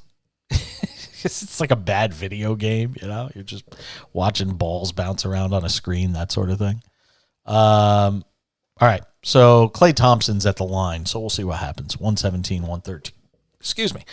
Heat beating the Lakers right now, 90-89 without LeBron. So the Lakers keeping that game close. Did he make the second one or what? I don't know. So Pistons up 117-113. Make it 117-114. So we'll see what happens. See if the Warriors got a late rally in their bones. Trailing at home against the 10-win Detroit Pistons. Klay just went for a 3 to tie it up and missed. What's Klay got tonight? Let's see. 25 tonight for Klay Thompson. All right. Later in this hour, full NBA conversation with Justin Termini, Sirius XM NBA Radio. Klay Thompson, it's a layup with 40 seconds to go. Timeout Pistons leading the Warriors 117-116. I have no doubt. I really don't. I know it sounds crazy to speak in such absolute terms, but it's the Pistons and it's the Warriors, and the Warriors are 17-2 at home. There's no way they lose this game, even down 1. They don't lose these games, which is crazy to say about a 20-18 team. But when you understand that they're 17-2 at home, it kind of puts things in a different perspective. See, here's the crazy thing. You ready for this one, John? And again, this is why live betting is where the money's at. You're looking for value? The Warriors right now on the live betting line, on the money line only, because there's no other betting available, the Warriors are plus 200. Down by 1 at home against the Pistons. And they're going to get the ball back probably twice. It's great value. It's not good value. It's great value. That's what I mean. It's just telling you, Warriors will win this game. They will. Stay confident, folks. And right now, you're plus 1.5 on the live spread, which is what we gave you when they were down 6. If you had them at plus 1.5, like I told you, you're actually still winning right now. If the game ends in a 1-point game, you still wind up. Even if they lose by 1, you're still going to win. All right. One of my favorite things we do on this show every week is talk about NFL betting, live betting lines for the NFL and all of that good stuff. But we like to look ahead each week. And every Wednesday, we go through all the games in the NFL. Every single one of them. I tell you what I like, what I don't like. Doesn't mean you should take these now. It's just me giving you an idea of how I feel about these games. By the way, 4-0 in Paige's picks last week. So we are up to 34-31 on the season for our NFL betting, which means we have a chance to finish the regular season above 500 unless we fall on our faces in Week 18 and don't win a single game, which has not happened all year. So I feel pretty confident we will be above 500 for the NFL regular season. All right. Before I get to the picks, update. Pistons lead the Warriors 117-116 with 6 seconds left. Warriors coughed up the basketball. So it's Pistons ball. Oh, man. This is bad. And I think they're calling a take foul on Kevon Looney, which means the Pistons are going to get free throws in the ball. Oh, this is a disaster. It's like the Hindenburg in front of my eyes. Oh, man, it's terrible. If you had the Warriors right now, this is awful news. Hey, it's not officially a loss. Come on, Belmer. Don't do that. That's way premature. It's as premature as me saying that the Warriors are going to win with 2 minutes left. I feel sad right now looking at this because I feel like we just had this thing. So they had to foul again. So Pistons are going to get a couple of free throws. It's not one of the take fouls that you have to give up 2 free throws in the ball or anything like that. It's Pistons will be shooting a couple of free throws here. Killian Hayes makes the first, makes the second. So Warriors are down 3 with 4.2 seconds left. And they'll get the ball at midcourt. Not good. I don't even want to do my NFL picks right now. I'm enamored with this. All right, here we go. Chiefs and the Raiders, our first game. 2 Saturday games this week. Chiefs and the Raiders being the one that really doesn't matter as far as who's making the playoffs. The Chiefs minus 9.5, minus 450 on the money line for them. The Raiders are plus 350. The game is in Las Vegas. You know there's going to be a lot of Chiefs fans there, though.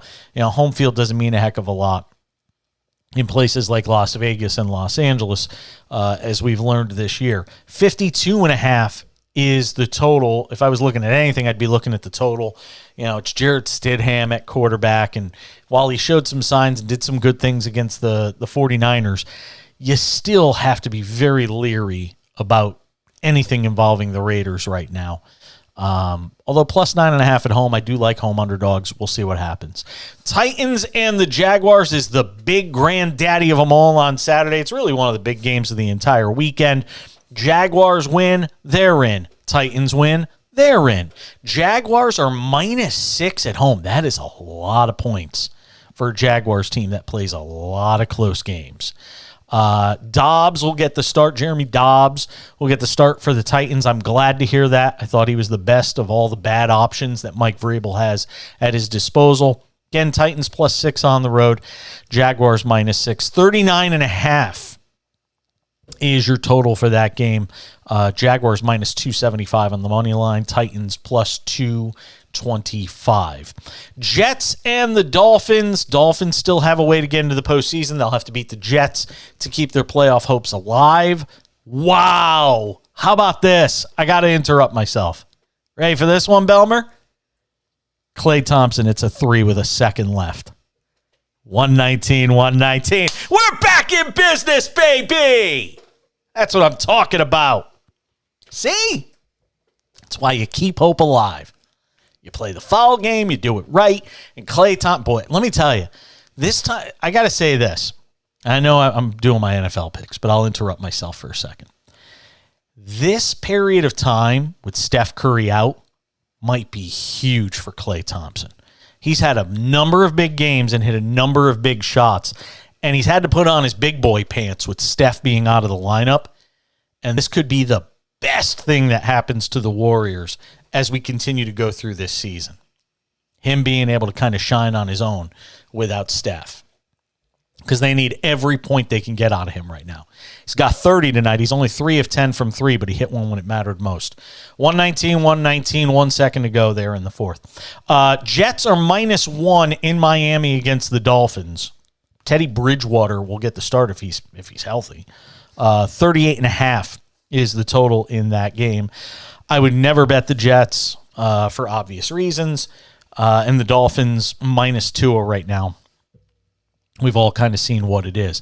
Browns in Pittsburgh to take on the Steelers. Steelers still with faint playoff hopes. Minus 2.5 for Pittsburgh at home. 40.5 the total there. Houston and Indianapolis. Yeesh. The Texans and the Colts in Indy. Minus 2.5 are the Colts in this game. Minus 154 on the money line for the Colts. 38.5 is your total. Tampa Bay and Atlanta. Buccaneers are still playing their starters. Oh, no! Oh, no. The unthinkable has just happened.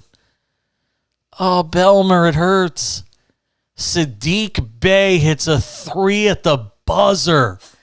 Pistons beat the Warriors 122-119.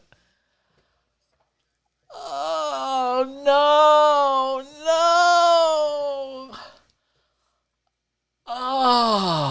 man, that's terrible. So you lose. Oh, you lose the money line and you lose the 1.5.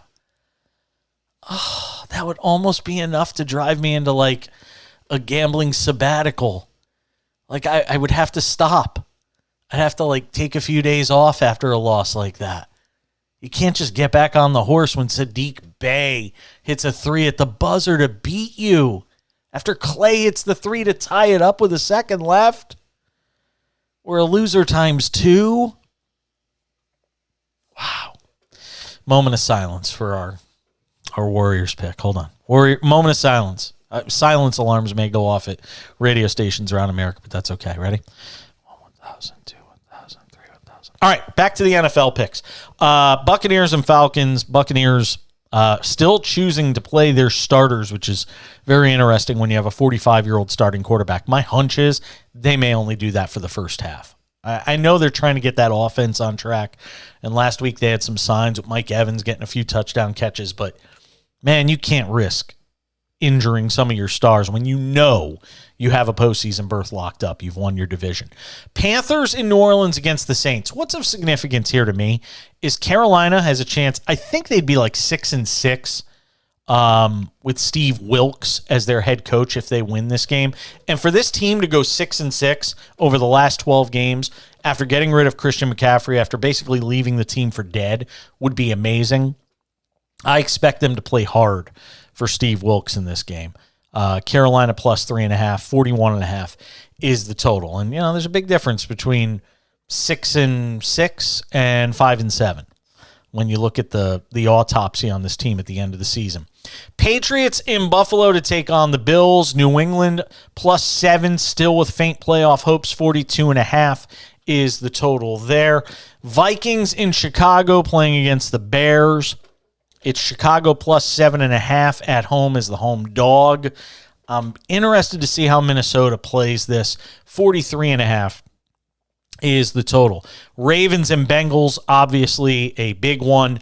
But there is still some question as to what's going to happen with the Bengals and the Bills following the events of Monday Night Football. Right now, it's the Bengals minus 7, 41.5 is the total. Giants and Eagles is another interesting one. Because what are you really playing for if you're the Eagles? Who are you playing? Who are you starting? The Giants are probably going to sit everybody. You'll probably see Tyrod Taylor at quarterback. Plus 14 for the Giants on the road against Philadelphia. Giants plus 610 on the money line and 42.5. That's the biggest dog this week in the NFL. Rams plus 6.5.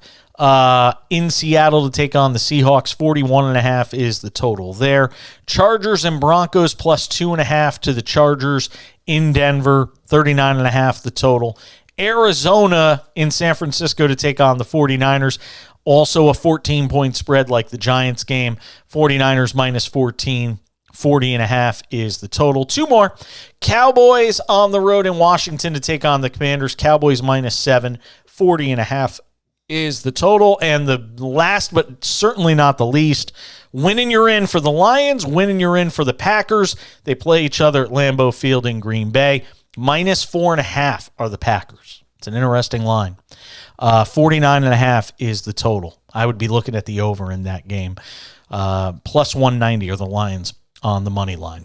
We'll come back, update you on our live betting wins and losses, see what's going on in that Laker game, too, as we continue. I'm Jason Page, and this is the Cash In from SportsMap Radio.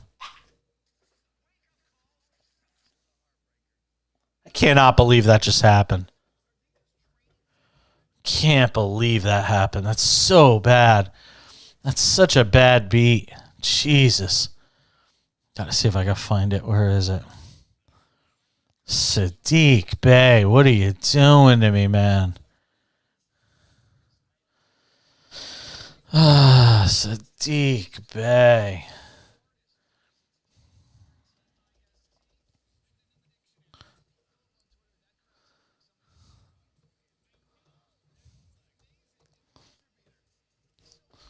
Let's see.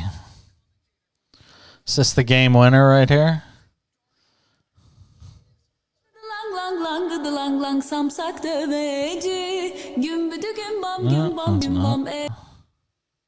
Oh, here it is. from the sideline.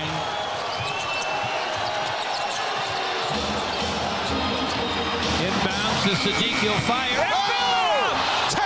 hits it! Wow! An amazing three after another, and they're going to double check and make sure. Killian from the sideline.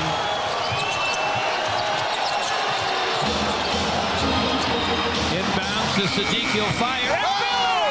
He hits it! Wow! An amazing three after another, and they're going to double check and make sure. Wow. He hit a turnaround fall away three to win the game. Come on. You've got to be kidding me.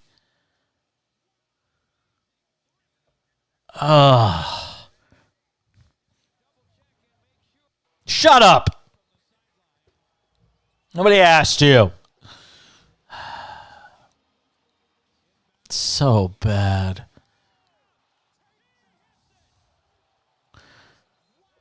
Couldn't have happened to a worse fan base.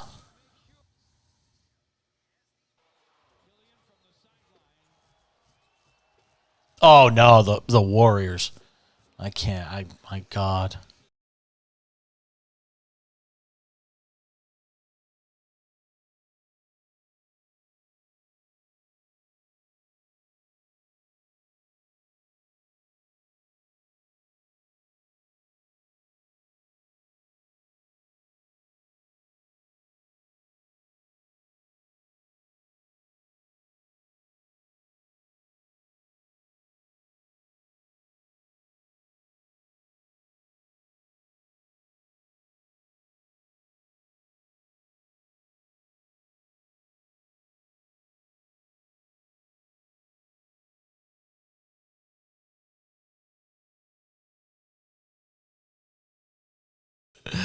Good to have you with us.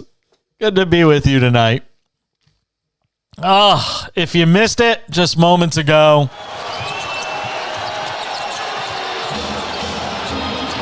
Inbounds to Sadiq, he'll fire. He hits it! Wow! An amazing three after another. Sadiq Bey, you're killing me, man. Hits a turnaround three at the buzzer to win it for the Pistons. Warriors lose for just the third time at home this year. And all because Sadiq Bey, with 1 second left, hits a turnaround three. We go 0 for 2 on our live bets tonight. I don't even have the heart to do anything on the Lakers after that. Just lick our wounds. Lakers lead the Heat 106-103. Boy, we've had some, man, NBA, it just feels like every night there's 2 or 3 of these games when you have like a full slate. There's 2 or 3 of these games that end with some crazy dramatic buzzer beater. Every night. Sixers tonight got one from Tobias Harris to get to overtime against the Pacers. They'd eventually win. Sixers are 23-14. You know what I didn't get to ask Justin Termini tonight, and he's coming up in our 2-for-1 NBA conversation tonight with Justin Termini of SiriusXM NBA Radio, hosts the afternoon show every day with Eddie Johnson. I didn't get to ask him, is what we're seeing from the Nets for real? Have they turned the corner now to the point where we're like, all right, legit title contender. This is what they were supposed to be when they brought everybody there. I know Harden's not there with them anymore, but the whole idea of Kyrie and Durant, could it work? You know, Ben Simmons starting to perform a little more like the Ben Simmons they expected. Is this it? You know, is this team a legit title threat now? They had rattled off a whole bunch of wins before losing tonight in Chicago to the Bulls, 121-112. Man, you had a whole bunch of... You're just getting a lot of close games. Yes, there are nights you're getting the ridiculous blowouts, and I've talked about those when teams sit players and the like. But, you know, Cleveland beat Phoenix by 2 tonight. You just heard the buzzer beater with the Warriors falling to the Pistons. The Knicks beat the Spurs by 3. You had the wild overtime game between Milwaukee and Toronto. Get a lot of close games in this league right now. Atlanta beat Sacramento tonight in Sacktown, 120-117. Boy, and if there's a team that needs to figure it out and get some wins right now, it is Atlanta. And look, this is an underachieving team. They're 2 games under 500 at 18-20. And, you gave Trae Young all this money. Now he's clashing with Nate McMillan, who's, the head coach of that team. And we know this story. We know how this story ends. If you followed the NBA, heck, if you've just followed sports long enough to know, Eddie Johnson's not winning the battle between him and Trae Young. So he's got to figure out the way. The onus is on the coach. This never used to be the case in sports. I know. Here I go. Get off my front porch, guy. I know. Come on. Say it, Belmer. Come on. Yeah. Get off the lawn, guy. Back in the day, it wasn't, you gotta change your way as a coach to placate the player making $150 million. It was the other way around. But now coaches are disposable. And if, ownership in Atlanta is paying Trae Young all this money, they're not going to let Nate McMillan have his way. So it's Nate McMillan that has to change his coaching style, that has to change who he is, has to maybe even stomp on his own principles for the sake of making Trae Young happy just to keep his job. This is the problem in the NBA. And look, I think it happens less in the NFL. If it's a choice between Mac Jones and, heck, even in the case of Tom Brady and Bill Belichick. At the end of the day, Tom and Bill weren't necessarily getting along all that well. Guess who was gone? It was Tom Brady. It wasn't Bill Belichick. The NFL is still that league where, with exceptions, the NFL is still that league where coach is king. Andy Reid and look, I think there are more partnerships in the NFL as well, because I think coaches and quarterbacks know that their successes are so intrinsically tied to one another that they have to be partnerships. Mike Tomlin and Ben Roethlisberger for so many years, Eli Manning and Tom Coughlin, Peyton Manning, Tony Dungy, and you can go on and on. Those partnerships between coach and quarterback, you've got to be able to make it work because both of your fates are so tied to one another. But in the NBA, with very few exceptions, Greg Popovich has run of the mill, always did. I don't even know if Steve Kerr could survive. If it ever went terribly off the rails for the Warriors, with Steph Curry, Draymond Green, Klay Thompson, if those guys went to ownership and said, hey, we need a change at the top, Steve Kerr would be gone. No doubt in my mind. Now, that'll never happen because those guys respect the hell out of them. I'm just making the point that the NBA is the league where if those sorts of feuds break out between coach and player or coach and players, coach isn't going to win out. It's just not happening. It's not like the old days, Sonny. 1-800-224-2004 is the telephone number. I've barely given it out tonight because I've just been in a talkative mood. 800-224-2004. Justin Termini's coming up on the other side. We'll talk with the SiriusXM NBA talk show hosts the NBA Today with Eddie Johnson, weekday afternoons, 4 p.m. Eastern. We'll get some thoughts with him on all the scoring going on in the league. Also, where his head is at for MVP. Apparently, he has an MVP vote. I learned that tonight. We've gotten to a point in this world where Justin Termini has an MVP vote. It's right around the corner. My conversation with Justin Termini on the cash-in at SportsMap Radio. All right. I should have this on my end. Say what you want, but don't play games with my affection. Rolling along on this Wednesday edition of the show. Another wild finish in the NBA tonight. Bucks and Raptors. I'm glad it did finish, or we wouldn't have had this guy on the air. He gave me a mandate. He's like, "I'll come on, but only if Raptors Bucks is over." You will never know. Justin Termini.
That you have to be humble, because everybody in this business is replaceable. Everybody. Sure, you got to be confident, but of course, you got to be. I mean, look, there's places you can be a dick and places you can't. And my biggest regret coming up through the industry was just not knowing where the line was.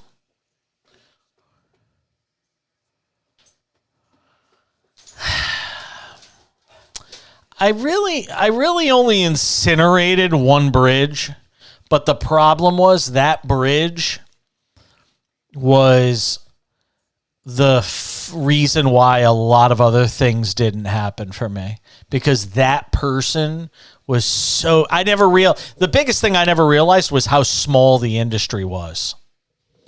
And that one person went out of his way to just crush me around the business. Happens. After another, and they're going to double check and make sure. Killian from the sideline.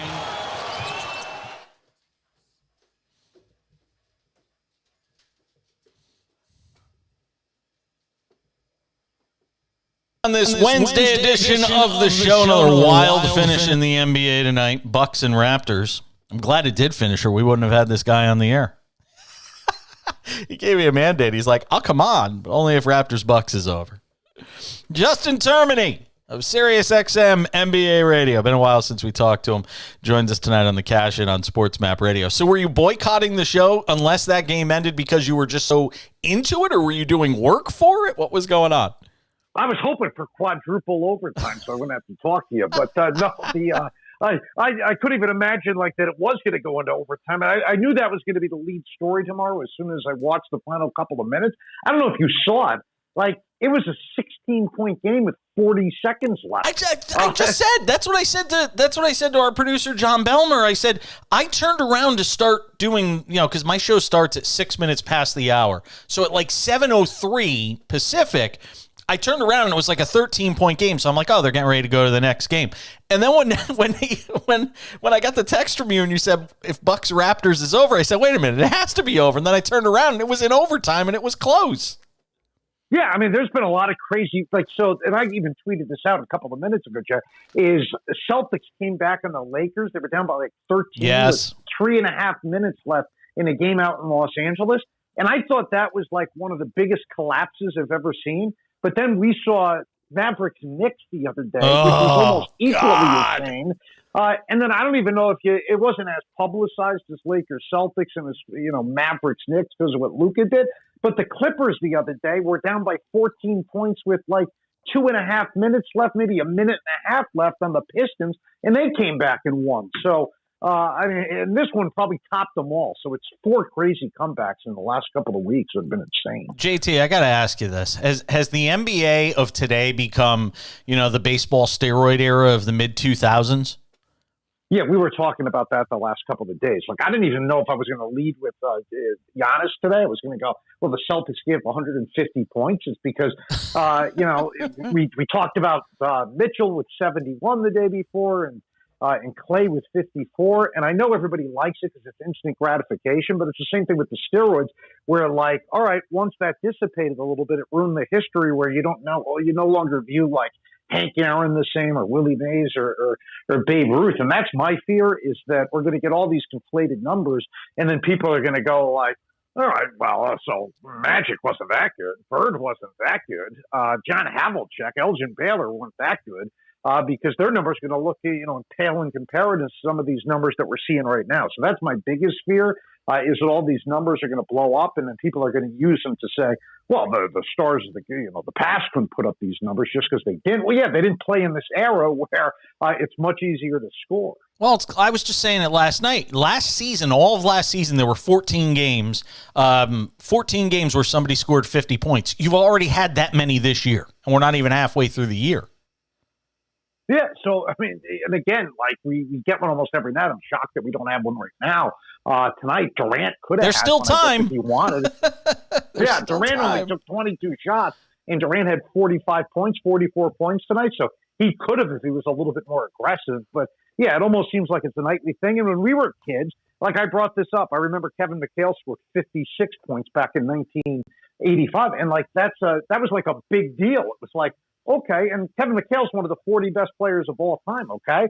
And he did that once in his career, scored over 50 points, and you're like, oh, my God, that's an amazing accomplishment. Right now, if you get a player that's like top 5, 10 in the sport like McHale was back then, they do that at least once a season, and maybe twice. So, it's just like you should be, like, shocked when somebody scores 50 points, but now it's like ho-hum. Yeah, I agree with you. But with all that being said, let me go through a few guys here. LeBron going back-to-back games at 40 in his age 37 or 38 season, 20 years in the league. That still is just, it's jaw-dropping to see what he's still able to do. And Darvin Ham, I know, was just talking about it, how his physical conditioning plays such a role in him still being able to play so many heavy minutes.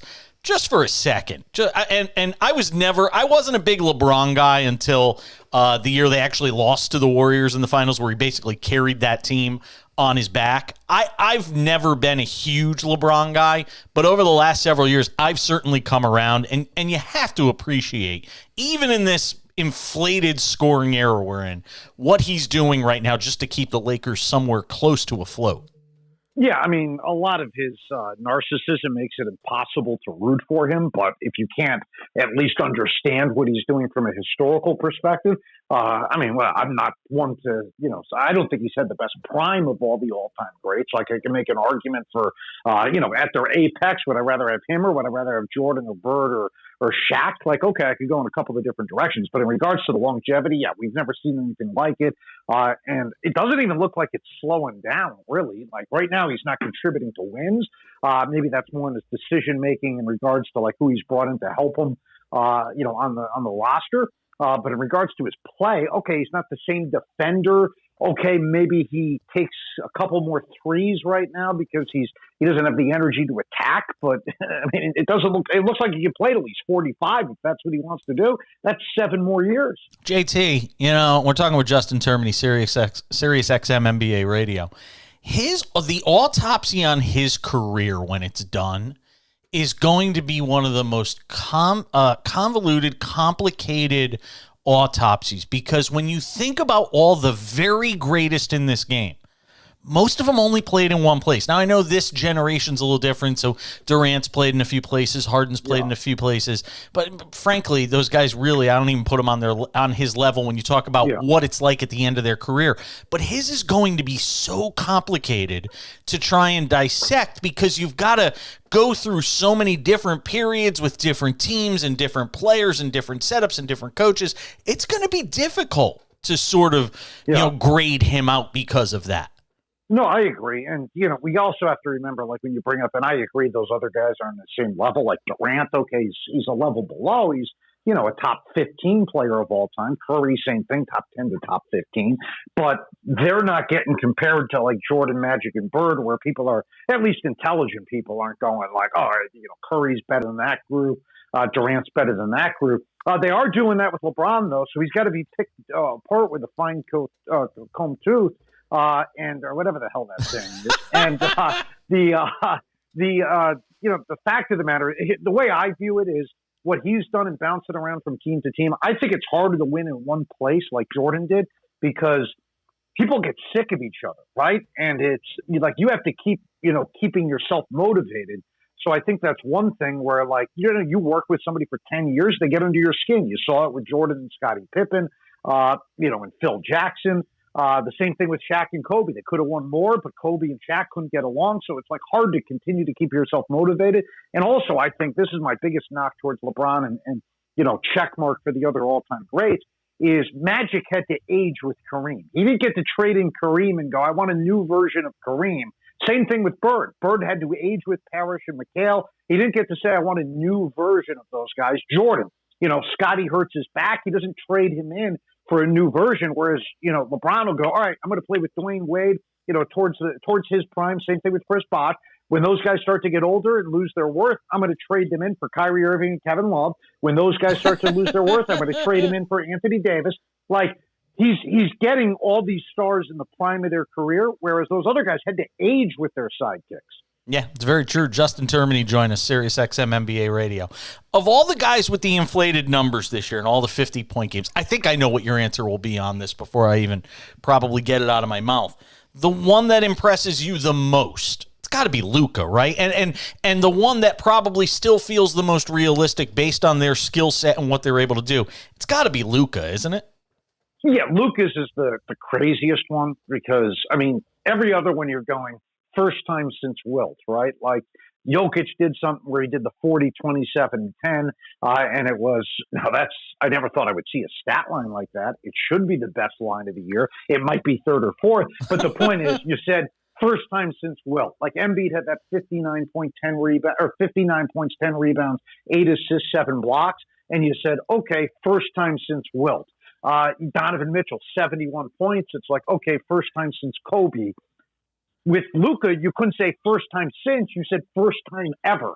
So that means it's better than those other three in my estimate. All three of those performances are insane, but Luka's is the first time ever. The other guys are first time since, and that's what I think gives him the edge. We're just about at the halfway point of the season. If you're picking an MVP right now, is it Luka? See, because I got to be honest. Yeah. I think I was talking about this with Kurt Heelan maybe 2 weeks ago on the show, and I said I think there is a anti-Jokic sentiment just because there's going to be writers that do not want him to be the first guy since Bird to win 3 MVPs in a row. That it can't be Jokic that gets it. He's not. God, Jordan didn't even do it. So to me, I think there's an anti-Jokic sentiment unfairly because I think you can justify giving him the MVP again if you wanted to. Do you think that, at the halfway point right now, is it Luka that's the leader in the clubhouse? Jokic, right, so where are you going? So that's two different, almost two different questions yes. that I can answer. Then, do I think he'll win the MVP? And will I vote for him? And I do have a vote for this stuff page. At the end of the season, so I do have a vote. I forgot how important you are, JT. I'm not used to you being so important. All right. Yeah, I'm important with the NBA, but I'm not with the young ladies around town apparently. But anyway, So I do get a vote, and I will be voting as of right. Again, I can't say what's going to happen the rest of the way. I will vote for Jokic as of right now. Jokic would be my MVP as of today, which would make him the fourth guy to ever win 3 in a row. And the others, lofty, the other guys can arguably be called the greatest players of all time. It's Russell, it's Wilt, and it's Bird. Those guys all had at least one championship under their belt. But the way I would say it here with Jokic, and the people, he hasn't won, he hasn't had the postseason success. Okay, well, he wasn't playing with McHale and Parrish, and I'm not saying he's better than Bird, but he wasn't playing with those guys. If you gave him those guys, I think he would have a championship as of right now. Same thing with Russell and his teammates, or even guys that didn't win 3 straight. Like, all right, if you put him with Kareem and Magic, or you put him with Magic and Worthy, Guess what? He's probably winning a championship. You put him with Dwayne Wade and Chris Bosh in the prime of their careers, circa 2011, 2012. Guess what? Jokic's probably winning a championship. So I right now would vote for Jokic. I do not think the media will. I think they'll, it's just like Russell Westbrook's the favorite right now, and I think he's having a good game tonight. But that's short-sighted. You got to look at the whole season. Russell Westbrook's the favorite to win the Sixth Man of the Year award, and I went off on this today.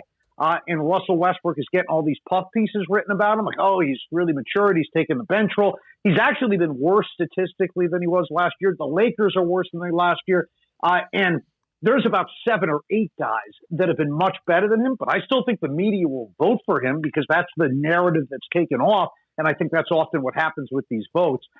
So long story short, I would vote for Jokic, but I don't think the rest of the media will. Yeah, I'm with you on that. I think it might be Doncic's year, but it's going to be weird giving it to a guy playing on a team that's 500 and just struggling to make it into the postseason. Justin Termini, the voice of NBA Today on Sirius XM NBA Radio, 4 to 7 p.m. Eastern with Eddie Johnson. Good to catch up with you, my friend. Thank you for coming on short notice. It's good to talk to you. When are you coming? When are you coming out to Palm Springs? The problem is you get me so fired up here, and I like to go to bed very early, and now I've got to, what the hell? You got me. I had to talk about LeBron. Now I get the MVP. I talk about Luka. So all this stuff I'm ticked off about. But I don't know. It's raining out here every day. Is it raining out by you? It's not supposed to rain. I know it never rains in Palm Springs, and we've had rain the last couple of days out here. No, it's disgusting. I don't like I went out on my patio today because I leave all my shoes out there. Like, I'm the neighbor you don't want to live to because I leave my condo a mess. So I'm on the patio. I go out on the patio today, and literally my flip-flops were filled with water because it actually rained here, and it never rains here. I know. I got to, the dog doesn't like the water, and I got to carry the dog down the stairs outside. I would kill to see a Ring video of you carrying the dog down the stairs. I know. And I don't want to trip on the leash. It's a mess. And I got to go do it right now, too, after I'm done with you. JT, I love you, man. Be well. I'll talk to you soon. All right. Sounds good. Zuzu, let's go. Come on. Time to go outside. Justin Termini on this show. He's the best. Oh, I love that dude. We'll come back and wrap up the hour next.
Oh, wow.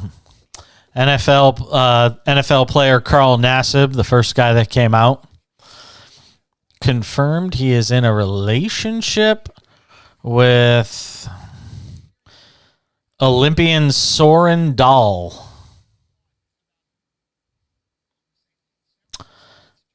I don't know, but he's a good-looking guy. That's putting it as mildly as I can. He's a Danish swimmer. Of course he is. Of course he is. Yeah.